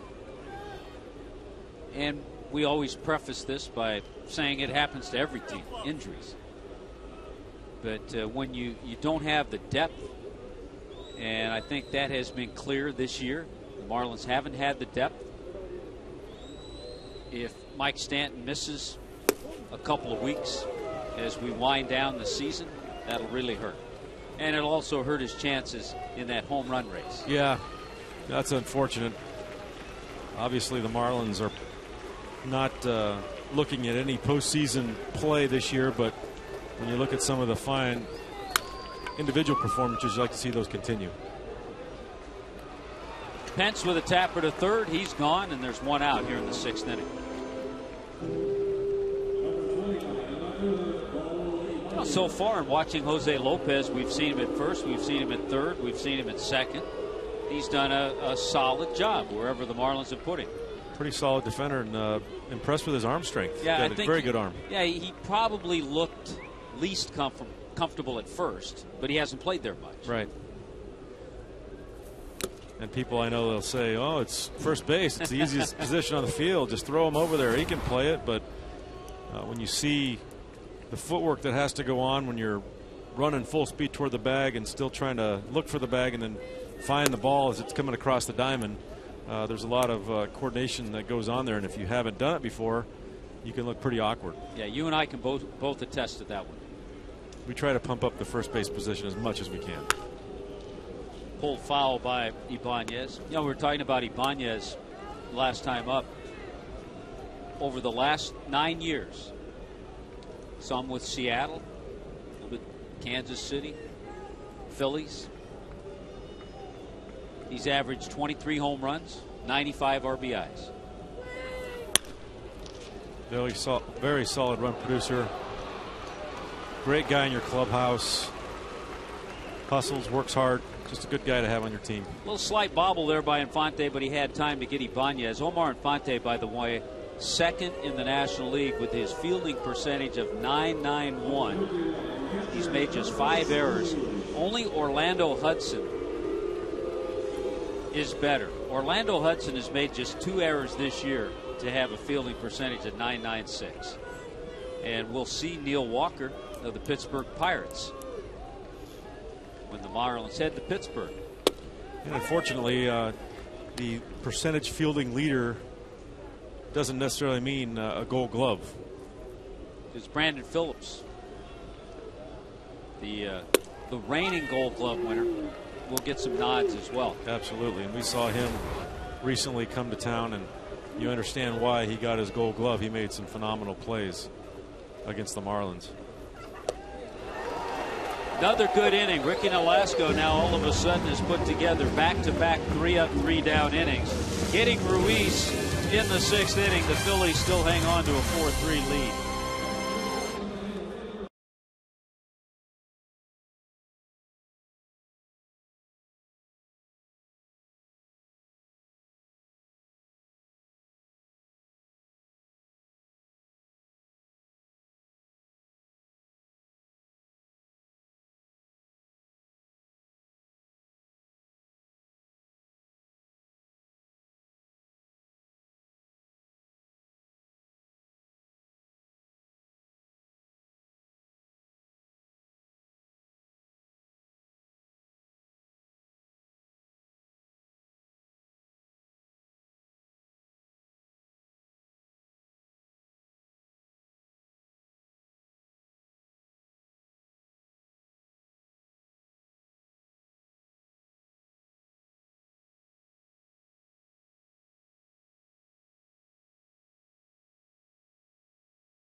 Spotlight brought to you by Just for Men Mustache and Beard. Just as Cole Hamels gives the Phillies the edge, you can keep your edge with Just for Men Mustache and Beard. Cole Hamels has had quite a night. A little shaky earlier in the game, giving up a 2-run homer to Mike Cameron, and then the solo blast by Mike Stanton, but has settled down nicely for a couple scoreless innings after that, and only his 9th career 2-hit game, and ties a career high with 2 RBIs. And it's been a nice little rebound by Ricky Nolasco. His last 2 innings, a 1-2-3 5th, a 1-2-3 6th. Ricky had 112 pitches. The bullpen is active, so you'd have to feel that's all for Ricky. Yeah, 112 pitches. Even though he looked so strong in the last couple of innings, I think that's pushing it. But the Marlins have brought the long ball out tonight. All 3 runs have been supplied by home runs. That ball stroked into right field by Lopez, but Hunter Pence is there to make the grab. A 2-run homer by Mike Cameron in the 2nd, and a solo home run by Mike Stanton in the 3rd. Now that's the good news for Mike Stanton. The bad news is that Mike had to leave the game with what appeared to be a pulled hamstring. Yeah, when you alter your gait like that, running down to first base and then hitting the bag and falling over without tripping, I'm afraid it's a pretty good pull. Gabby Sanchez steps in. Gabby walked and scored a run. Gabby scored ahead of that Mike Cameron home run, and then a ground ball out to 3rd in the 4th inning.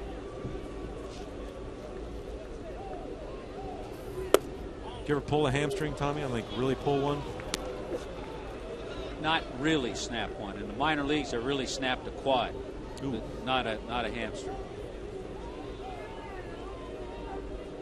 Had some sore hamstrings.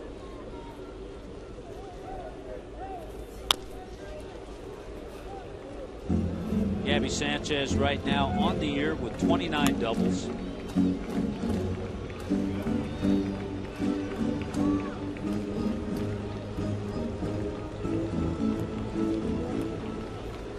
Gabby's probably going to fall short in the RBI number that he put up last year. Gabby had 85 RBIs.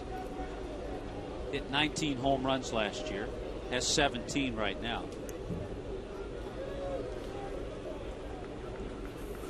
Hit 273 last year. He came into this game hitting 268.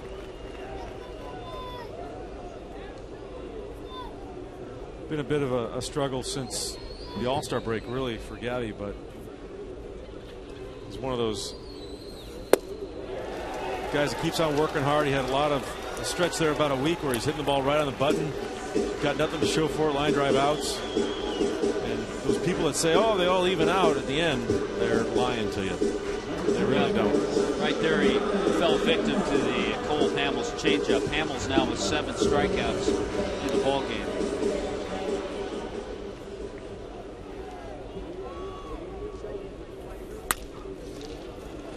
There's a 2-hopper to Polanco, like a vacuum over there at 3rd, and a quick 1-2-3 inning for Cole Hamels. He played 6. The Phillies hang on to a 1-run lead.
Up card, seeing that the Phillies have a 4-3 lead. We'll check the Toyota trend for this evening.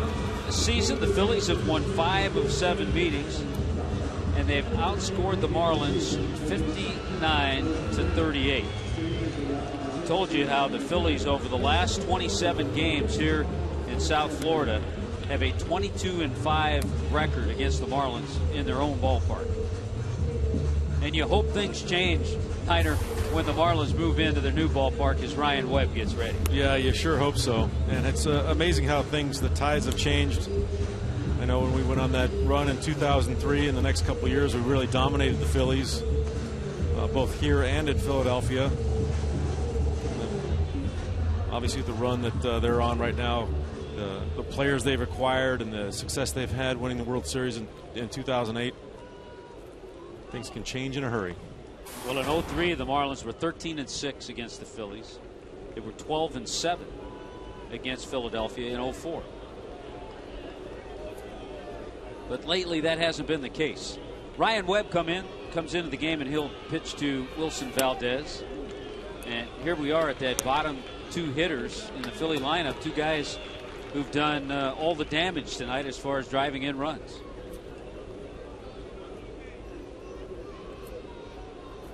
Valdez tripled home 2 runs in the second inning. Hamels had an RBI infield hit in the second and an RBI base hit in the fourth.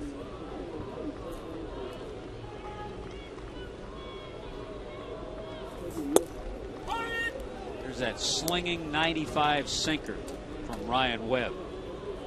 Spent some time on the DL with some shoulder inflammation. Was on there quite a while, actually, but coming back hasn't affected his velocity at all.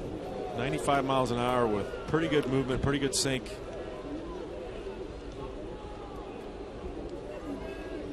And certainly as you look to next year, you try to piece things together. You try to see different guys that will be a part of the bullpen. And certainly you figure Ryan Webb and Mike Dunn will be there. Yeah, they added bullpen was one of the focuses of the Marlins front office this past offseason. We talked about the trading of Cameron Maben to San Diego for Ryan Webb and Mujica, who I think has done an outstanding job as well. The Dan Uggla trade to Atlanta brought over Mike Dunn, another stellar arm and from the left side. So I think going into next year, the Marlins bullpen's pretty solid. It's solid, but a trickle-down effect. If the starting pitching doesn't get you deep into games, by this time of the year, the bullpen gets worn out. And the Marlins bullpen has thrown more innings than any other team in the National League. And who's thrown the least amount of innings, Tommy? Philadelphia Phillies. Bonifacio with a terrific play to get Wilson Valdez.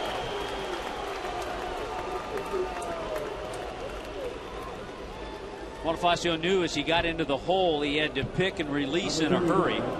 He was able to make that play and make a nice throw. Watch this again. Outstanding play. A SunTrust performance play. Gets rid of the ball quickly. Gabby with a nice stretch over there. And Bonnie, a natural second baseman. That's really his position is second base. And he's played a lot of shortstop with the injury to Hanley. So he's took to that very well. Finally, Cole Hamels is retired. You know, we're talking about the number of innings for the Marlins bullpen. Only the Orioles and Royals, 2 American League teams and 2 teams that have really struggled, have had more innings out of their bullpen. I think the team that surprised me when I saw that list is the Atlanta Braves. Of course, they've used that bullpen so much, especially those 3 guys, O'Flaherty, Venters, and Kimbrel. But it's a residual effect, trickle-down effect of not getting innings out of your starters. And there comes a time in the year, come August and September, where that bullpen gets worn down. You know, we were talking about this last night on how most of these guys are groomed to throw 1 inning in the minor leagues, and arm strength might be a question when they get up to the big leagues. And like you said, when they throw that many innings during the course of a year, you're just going to have wear and tear on an arm. And you've seen a few injuries to the Marlins relievers this year. Randy Choate went out with an elbow injury. Ryan Webb just spent significant time on the DL. So you get those starters to go deep into games more often, then you can really specialize and set up these guys in roles that they really need to be in. Counts 1-1 to Shane Victorino. Victorino's 0 for 3 tonight. Takes ball 2 from Webb. Yeah, Atlanta really surprised me on that list. 5th in the major leagues, but sitting at number 3 in all of the National League right now in the pitching department. The sinker took effect, and Ryan Webb got himself 3 ground ball outs here in the 7th inning. 1-2-3 go the Phillies. We'll go to the bottom of the 7th. 4-3 Philadelphia.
Over the Marlins. Just a quick update on the Marlins' first-round draft pick in the most recent June draft 2011, Jose Fernandez. Of course, he signed right before the deadline on August 15th.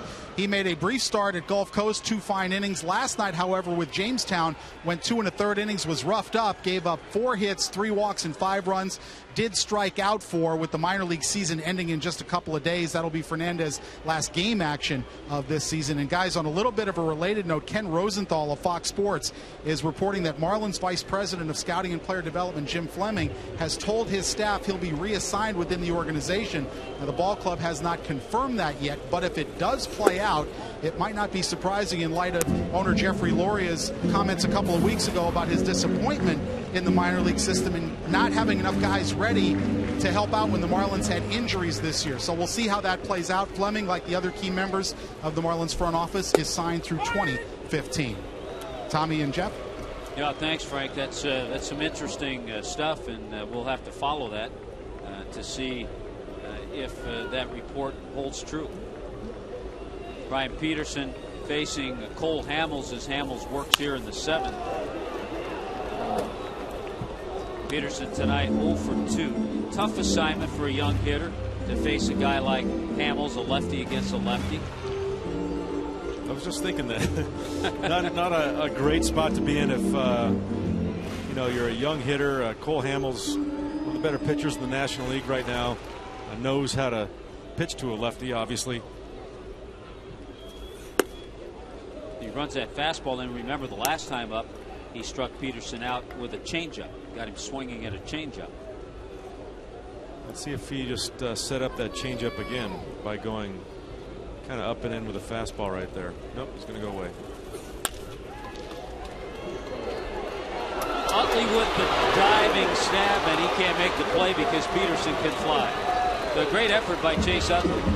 But Brian Peterson gets himself an infield base hit, and all of a sudden in this game, you get different feels of a game. It's just a one-run ball game, and all of a sudden, with Peterson reaching, puts a tying run on base. Yeah, Peterson was really impressed with his speed. I didn't think he could run as well as he did. I think, you know, we've seen him a lot in spring training, a little bit up here last year, but getting to see him for an extended period of time, you really appreciate his tool set. He can do just about everything. Brett Hayes, in a sacrifice situation, drops down a beauty. Hamels with the play, and Peterson goes to second. And that'll bring up the pinch hitter. Looks like John Buck. Great job by Brett Hayes right there. You know, he doesn't do a whole lot of hitting in general. He's only been playing about once per week, and to get called on the bunt, does an outstanding job of getting it down.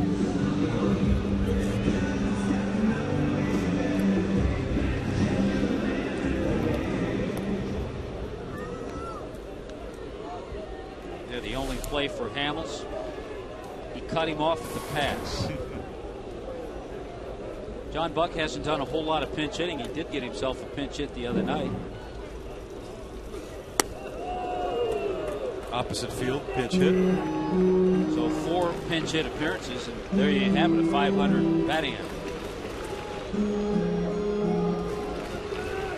I know John Buck is probably not really happy with the way his average is sitting right now, but when you look at his power numbers and basically why they signed him, he's right on track to kind of duplicate that 20 homer 80 RBI season that he had last year. I was talking to him earlier and talking about being a catcher in South Florida, the heat here, the heat and humidity. He said he's really only lost about 5 pounds. But he's noticed that he's lost a couple of sizes in his waist, in his pants. Good rip at the fastball. The count's 2-1 to John Buck. Very hard worker, wants to be out there every single day. I think if it was up to him, he'd probably catch 150, 160 games a year. Only 2 hits that he has against Hamels this year are both home runs. Or in his career, rather. Yeah, it's interesting. Hamels came into this game. He'd only allowed 10 home runs. Well, he's allowed 2 tonight.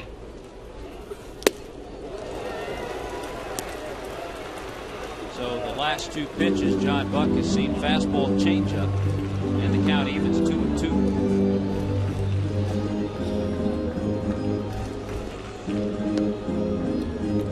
Hamels finally getting around that 100 pitch mark.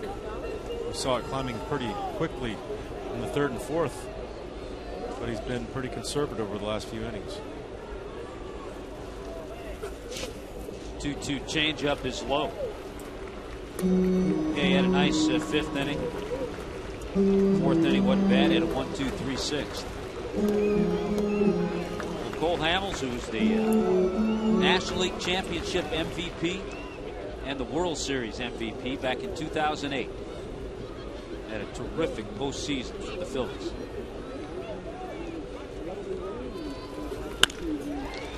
Chop to Polanco.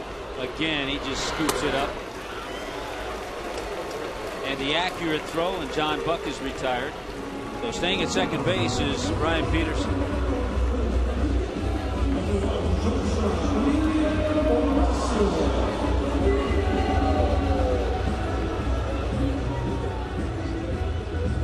Polanco got a in-between hop there on that tough ground ball and made it look easy. And we are getting the report, Niner, that Mike Stanton left the game tonight with right hamstring tightness. And it's day-to-day. Yeah. We'll sure hear more about that tomorrow after they evaluate him and let some of that swelling go down. And hopefully it's not too bad.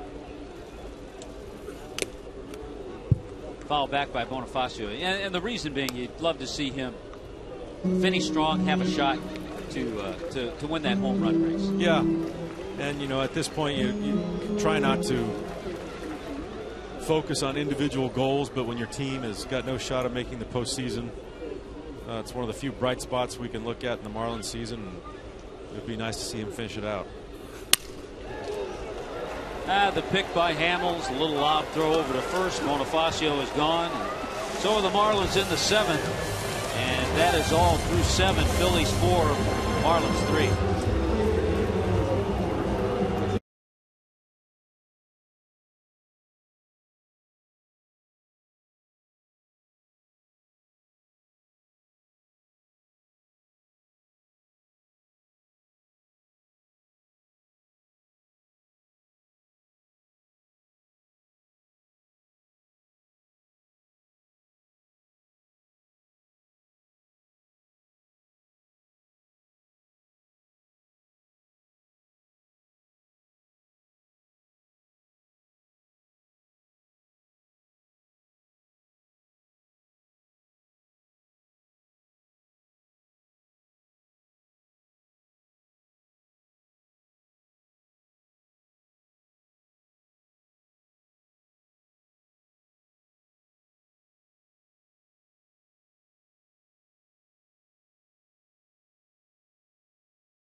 Freeze cam. Freeze it. I always wanted to say that. Rich Waltz does that so well. Freeze it. There's Polanco with the play, as he's done this series and all year and in his career. Now that was the Frost Brewed Coors Light freeze cam. And yesterday's play off of the bat of Greg Dobbs saves a run right there. Mike Cameron would have scored easily on that ball going to left field. From his knee, good strong throw. And today's play, you see that not only is that stop great, but where he's making that throw from is in foul territory deep at third base. Very strong throw and very accurate. Ryan Howard was right at his chest. Well, that's why he's won a couple Gold Gloves. And it's also why he's leading off this inning, because we showed you the Coors Light freeze cam. Edwin Mujica comes in, and he will work to Polanco. Nice inning by Ryan Webb back in the 7th, a 1-2-3 inning with 3 ground ball outs. We were talking about a score earlier, the Pirates and Cubs. What a crazy game, and a nice little bit of redemption, I think, from Derek Lee. Polanco lofts a fly ball into right field to Brian Peterson. Derek Lee was with the Orioles and right at the deadline was traded to Pittsburgh. 3 or 4 days after he became a Pirate, he was hit on the wrist by Carlos Marmol and had been on the disabled list. He came off the disabled list today and played. He started the game at first base for the Pirates. They were playing the Cubs. Marmol comes in to get the save. The Cubs had a 5-3 lead, and Derek Lee hit a grand slam off Carlos Marmol. Sweet redemption, huh? That's the story of the day right there. Couldn't happen to a better guy, too, D. Lee. Oh, absolutely. Great teammate. To this day, as Utley steps in, that's still the best infield I've ever seen defensively, with Lee, Castillo, Gonzalez, and Lowell. Best one I've played behind. Up the middle with Castillo and Gonzalez, when on a nightly basis, when you got to see them do things that you just didn't think were possible. I remember looking over to JP in center field pretty much on a nightly basis. We just put our hands up in the air and shook our head. You're like, how do they do that? Would you look over JP and just say, take anything you can get? Pretty much. It's always nice to have a center fielder that can cover as much ground as JP could. I remember back in the 70s, the Phillies had Greg Luzinski in left field. I'm not putting you in the same category. I was going to say, where are you going with this, Tommy? And Gary Maddox in center. Maddox just told Luzinski, take everything toward the line. I'll take everything else. I'll take everything else. 3-1 now to Chase Utley. Utley had a triple back in the 3rd inning. He's 1 for 3 tonight.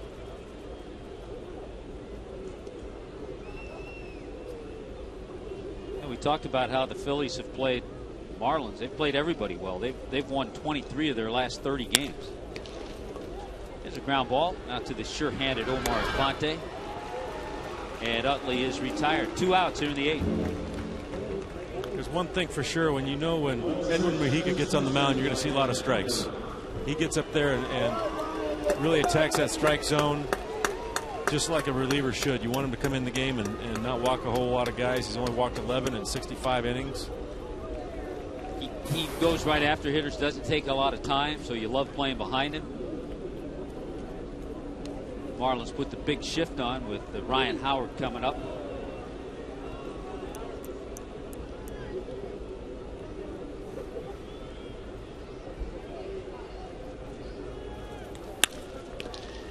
And he hits the ground ball right into the shift. So there's a quick 1-2-3 inning. I don't think Edward Mujica worked up a sweat in that inning.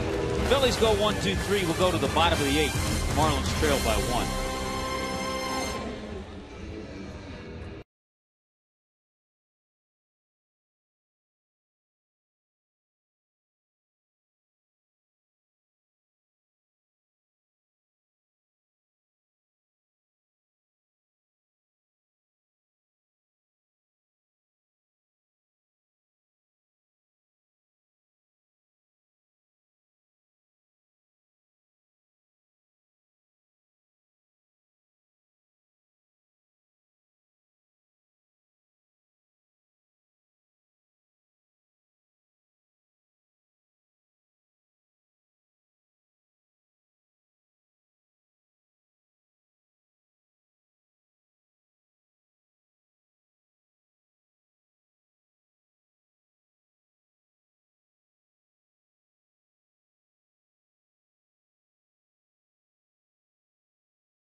Diamond Club is already sold out and several other areas are close to capacity, so secure your seats today. Call the new Marlins Ballpark Sales Center at 877-411-2012 or marlins.com/newballpark. Good job by Brett Hayes tonight with the promos. Phillies have a 4-3 lead as we go to the bottom of the 8th inning, and we see that guy Antonio Bastardo once again. And with the job he did last night, he lowered the opponent's batting average against him to 110. That's, as we heard from Frank Fort last night, a historic batting average against him. Anybody that's pitched in Major League Baseball history with over 50 innings, no one has had a batting average against as low as he has this year. You know, in talking with Charlie Manuel today, we talked about a lot of different things, and Charlie was saying Bastardo this year, hands down, has been his biggest surprise. They knew what he threw and how he would perform, but they didn't know he would perform to this level. And he said, by far, of all the Phillies, offense, pitchers, everybody, that Bastardo has been his biggest surprise. And certainly a pleasant one. We go back to the bullpen conversation that we had. Okay, Cole Hamels goes 7 solid innings now. You've got just 2 innings that you have to work with to keep your bullpen.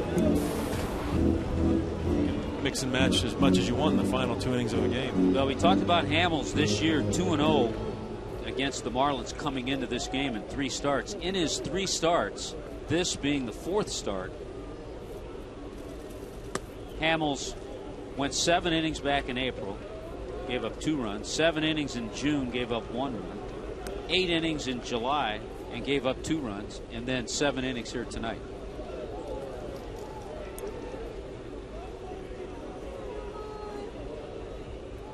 And now you have a little different situation, too, with the left-hander Logan Morrison on deck in Mike Stanton's spot in the lineup. Mike had to come out of the game with tightness in that hamstring. Popped in the air by Infante, but drifting just over the dugout. Nice one-handed grab there.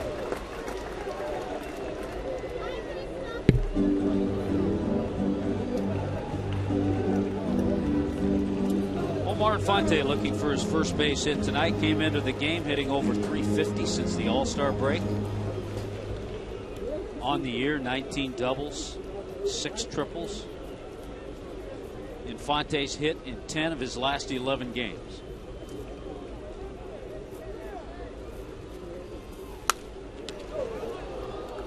Fouled off another pitch. Guy with the two hands. Yeah, I got it. Oh, fingertips as well. And the Budweiser in the other hand. Didn't spill a drop. Did he call for it, though? No, I don't think there's much communication between those two right there.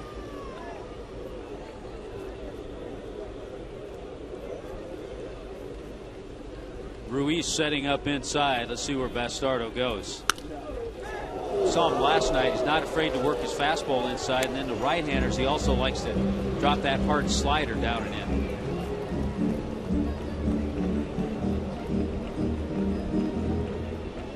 in. Last night in the 8th inning, Bastardo faced Mike Stanton, struck him out, got Lomo to pop up, and Lopez on a fly ball to center.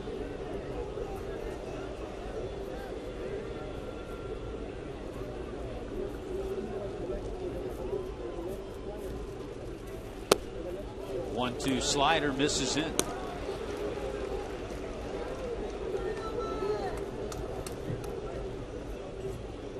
Boy, last 15 games for Omar Infante.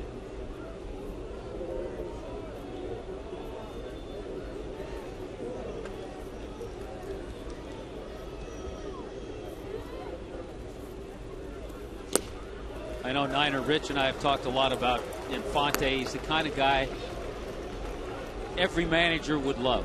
You don't have to worry about him. He's not. You have to look to find him because he's so quiet in the clubhouse. I remember going up to him in spring training about 3 weeks into it, and in the dugout he was sitting up on the bench and like, "Do you speak? I haven't heard you think. I don't think I've heard you say one word in 3 weeks you've been here in spring training." He just nodded. He didn't even speak. But he does his job, and he does his job here, drawing a leadoff walk from Bastardo. Does it well, and I think the Marlins are been very surprised and satisfied, especially with the defensive side of his game.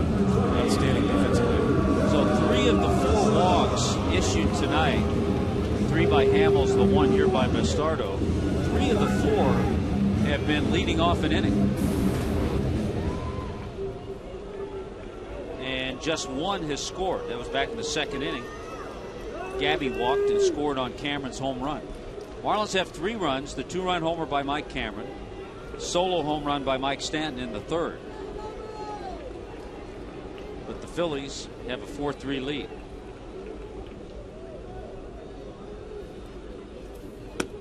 Logan Morrison with his first AB tonight, coming in to play the outfield when Mike Stanton left.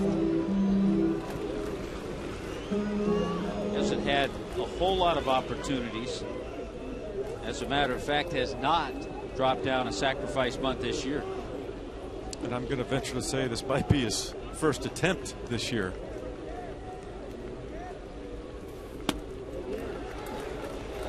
I like that change of plan, though, because the first pitch was a breaking pitch. He showed bunt.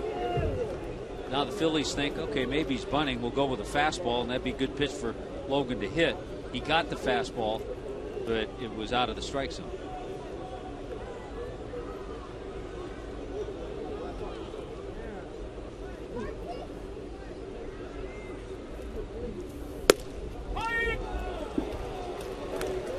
Back showing bunt, and he takes strike 1. I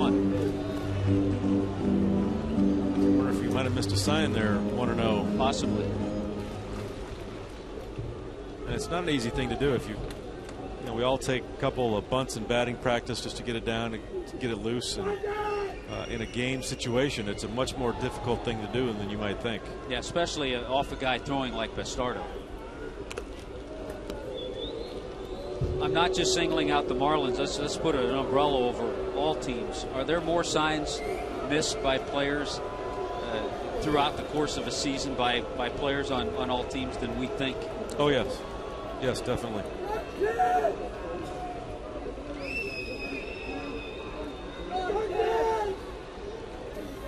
Two-one is up high. All of a sudden, Bastardo having a little trouble with his control. A leadoff walk issued to Infante. Jose Lopez is on deck. And the count to Logan Morrison, 3-1. I can speak from managerial experience coaching my son's team that signs were missed quite often. And I had the simplest signs you could possibly have.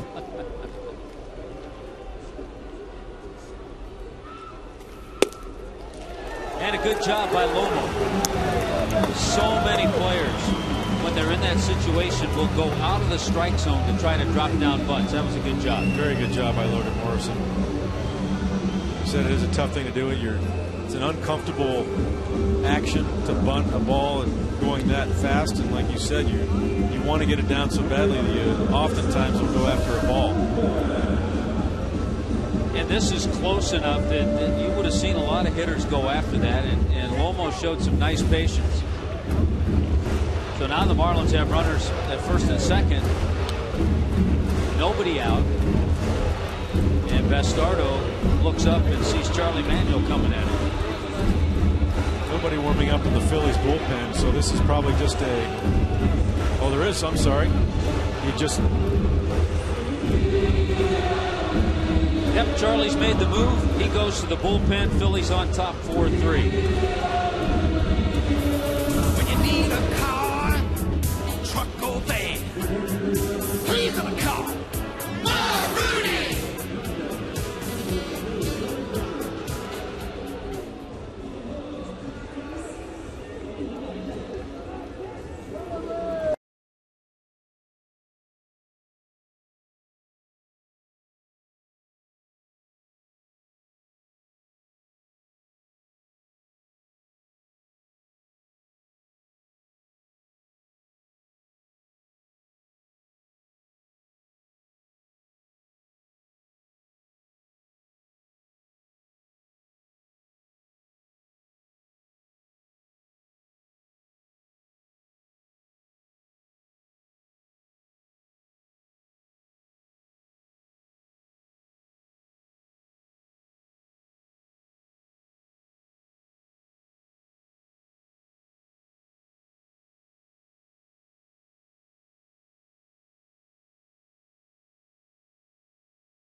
Marlins in business here in the bottom of the 8th inning. 4-3 Phillies lead. First and second, nobody out. David Herndon, the new pitcher for the Phillies, and gets a strike in the bunt attempt by Jose Lopez. Here are the numbers on Herndon. The thing about the Philadelphia bullpen, Bastardo is the only left-hander that Charlie Manuel has down there.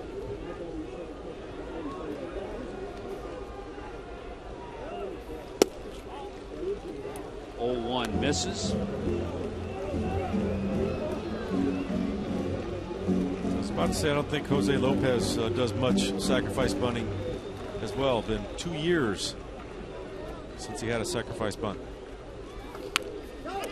And that's a beauty. Polanco's only play is over to first base. Utley covering.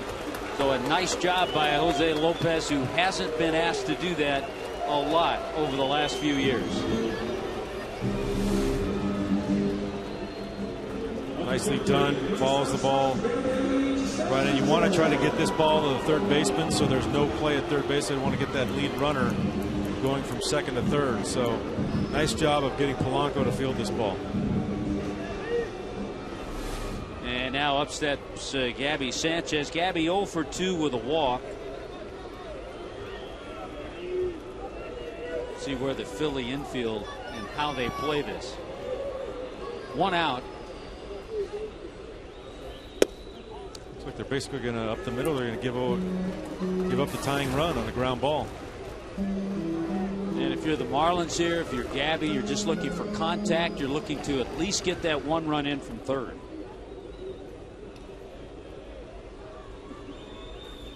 He might have done more than that. Gabby Sanchez did more than that. A 3-run shot. And the Marlins take the lead.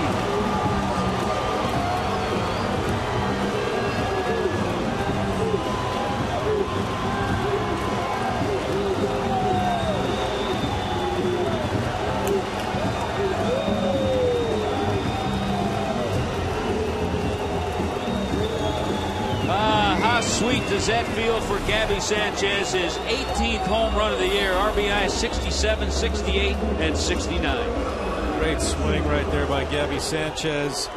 The Gunther drive of the game. Couldn't come at a better time. Bottom of the 8th inning. And the Marlins a 2-run lead. All the scoring tonight by the Marlins has been supplied by the long ball. 2-run shot by Cameron in the second, a solo blast by Stanton in the third, and a 3-run shot by Gabby here in the 8th.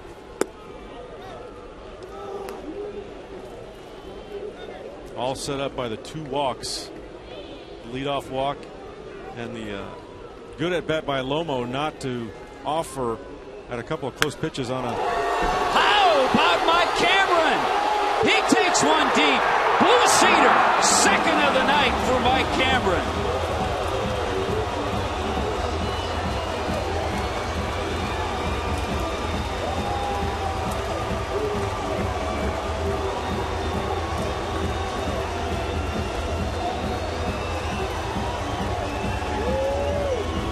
Well, for the one-time right-handed batter who once hit 4 in a game, 2 no-doubters. Oh, look at the guy in left field. Loses the baseball. Mike Cameron's got a lot of home runs, and that's not by accident. He likes to hit those mistakes.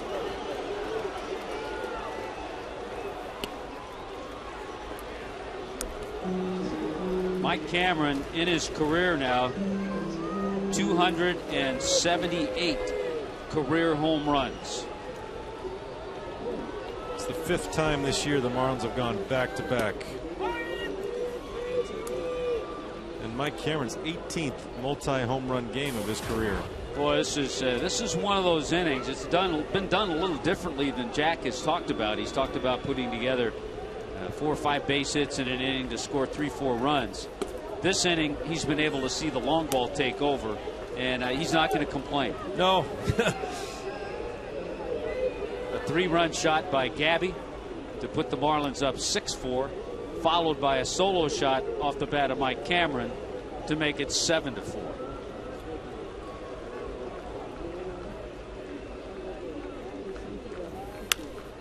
So often, as of recently, with the Marlins offense struggling to score a few runs, Jack has talked a lot about that small ball like we talked about. They did a great job of that. They set it up, got the sacrifice bunt down, second and third, 1 out.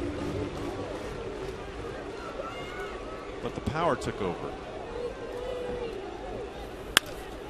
One hopper right back to Herndon. And he gets the out at first base.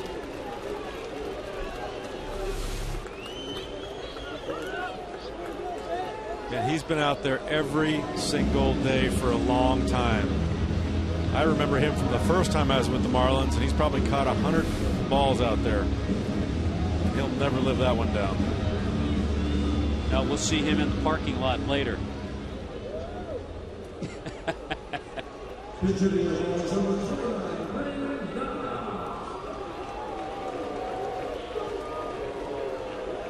Greg Dobbs pinch hitting for the pitcher when John Buck pinch hit and Mujica came in the game. They double switched.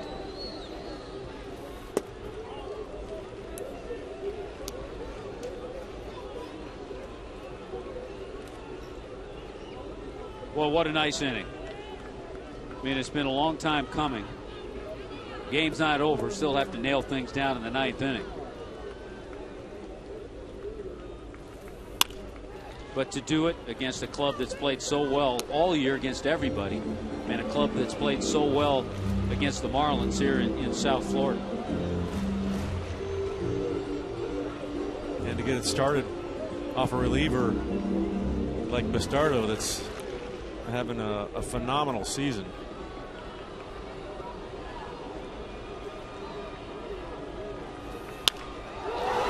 Greg Dobbs launches one to right field. Back goes Pence. Back goes Pence. And Dobbs has done it. The former Philly. Greg Dobbs with a pinch hit home run. The Marlins have gone deep 3 times here in the 8th inning.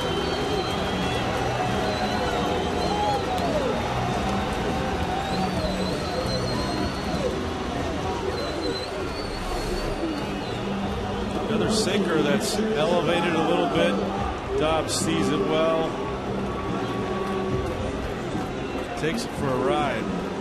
I know Jack loves this long ball stuff, but I think he'd like to have him spread out a little bit as well.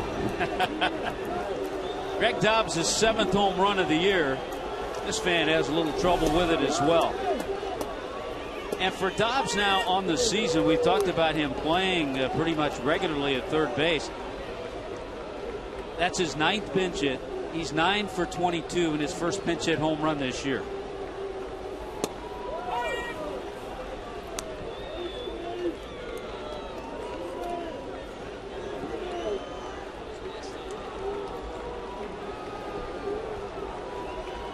I think another pleasant surprise for the Marlins this year has been the play of Greg Dobbs. Definitely not expecting him to play as much as he did or having to be in a starting role, but has come through when the Marlins really needed him.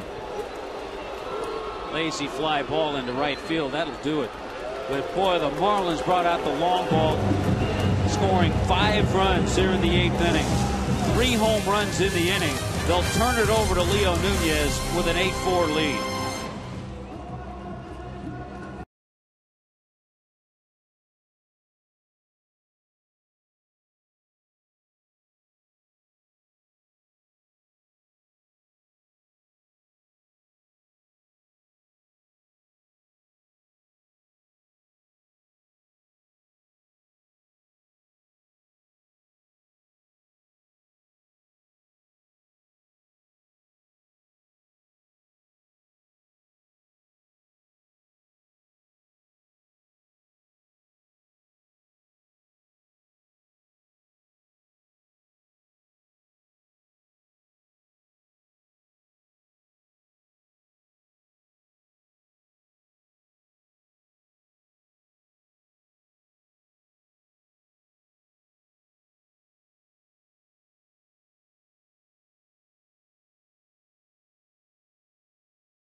Triple cheese tonight. Triple home runs of the game.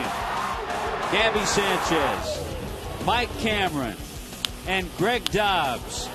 3 home runs in the 8th inning, 5 runs. The big one, a 3-run shot by Gabby. The last time the Marlins homered 5 times in a game was back on May 1st in Cincinnati.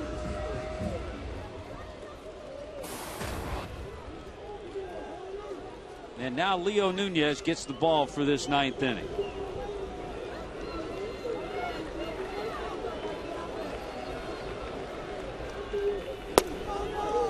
First batter he faces is Hunter Pence.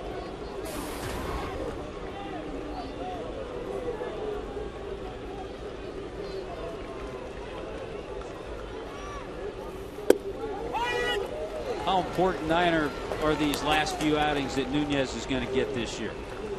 I think very important. The Marlins, going into next year, have a lot to figure out as far as makeup of their staff, both position player wise, bullpen wise, and Leo has obviously got closer stuff. I think they want to see him really solidify that role and try to get dominant here in this last month of September going into next year. He has the stuff. There's no question about that. We've seen that. We've seen the stuff. We've seen the velocity, the changeup. I'd like to see another pitch to work on, possibly just to get the hitter off of a changeup, which is the only off-speed pitch that he has. And that was a little bit of the puzzling part as he gets Pence to pop this ball high in the air to Omar Infante. Is that early in the year we heard about that third pitch. We saw that third pitch, the slider, then it kind of disappeared. Yeah, I think when you've got a guy that doesn't have confidence out there in throwing a pitch, especially in the situations he's in, game on the line, there's not going to be much conviction behind that pitch you don't have much experience with, so that's why he sticks with what he knows, which is fastball changeup.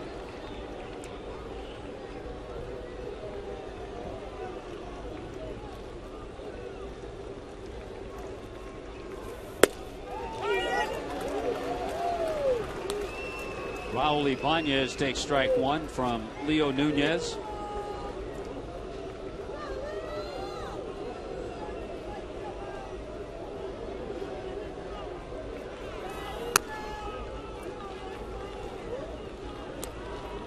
And I think that to some degree, and I know both of us over the year, we've had chances to talk to John Buck about the situation as well, because he's back there calling the changeup, the fastball, at times the slider. Good fastball there.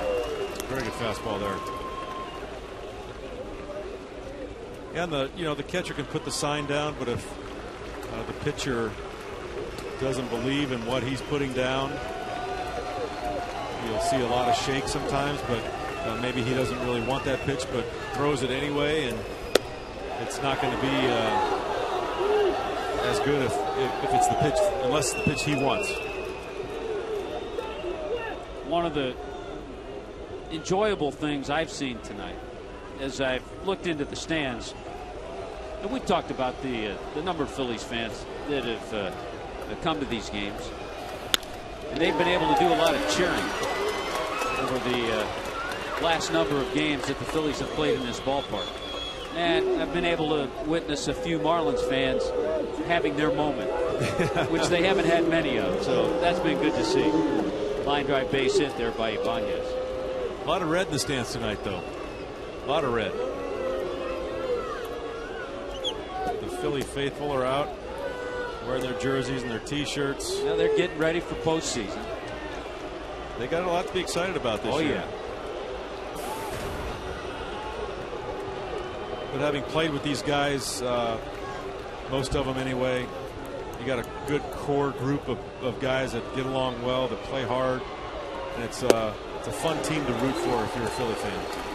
I found out in a great article in Sports Illustrated about Carlos Ruiz. I did not know he was a bit of a jokester. He imitates just about everybody's pitching style and hitting style, and really gets them going to the clubhouse.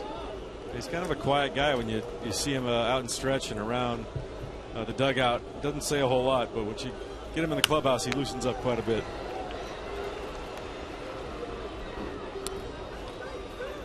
Counts 0-2 to Ruiz. Carlos Ruiz with a couple of singles and scored 2 runs tonight, 2 for 3.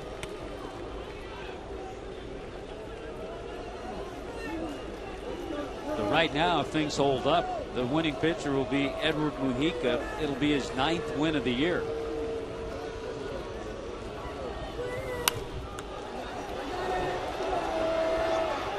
He slowed down quite a bit. He had 8 really early. He led the staff. He was stuck on 8 for a while. Yeah, he led everybody on this team with 8 wins quite early.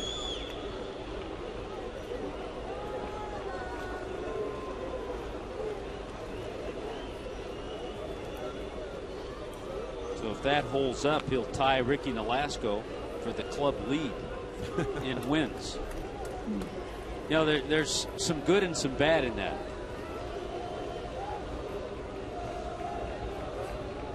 There's the 0-2. Ruiz giving Nunez a battle. Talked about the game tomorrow afternoon. Roy Halladay goes after win number 17.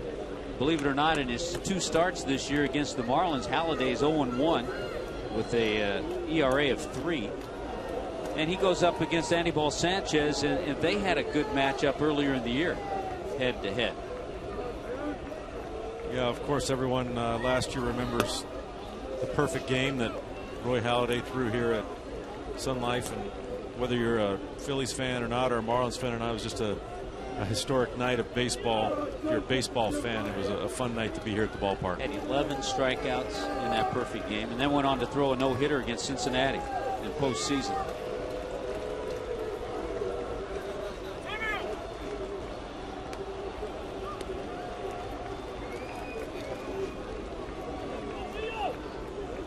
I think we saw that slider, the last pitch. We did see that slider, just what we were talking about. Yeah. It was a pretty good one, too, on the outside corner, just off.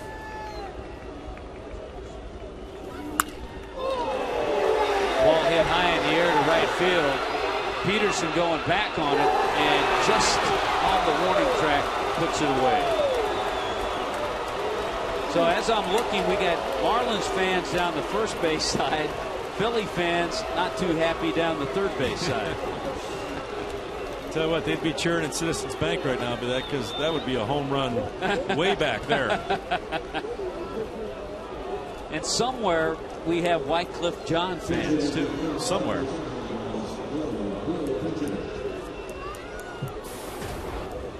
Now, former Marlin Ross Gloat has had a lot of pinch hit. He hasn't had a lot of playing time as far as starts, but Ross Gloat has 63 pinch hit at bats, 16 for 63.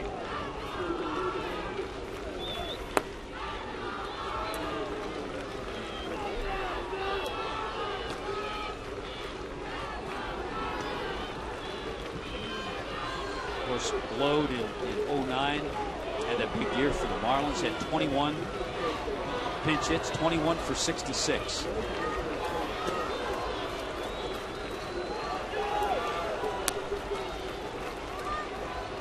Bonnie coming in here just to give him a little breather and say, hey, you know what? Got a 4-run lead. Let's go.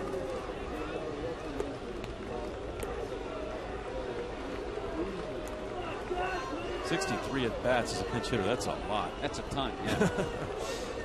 Yeah, it's another area in the game today that has changed.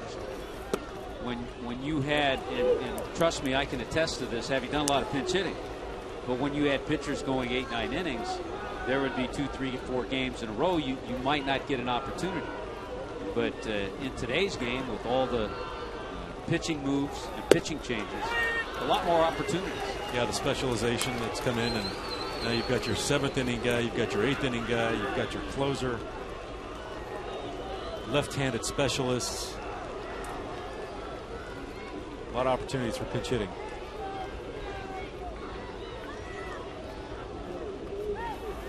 .31 pitch, high in the air. When it comes down, this should do it. Logan Morrison puts it away. It does do it. And the Marlins win this game 8-4 in quite a fashion. All runs came on home runs. The Marlins hit 5 home runs in this ball game. The last time they hit 5 in a game was back on May 1st in Cincinnati. So 7 hits in the game, but 5 of them were home runs. Marlins win it 8-4 against the Phillies.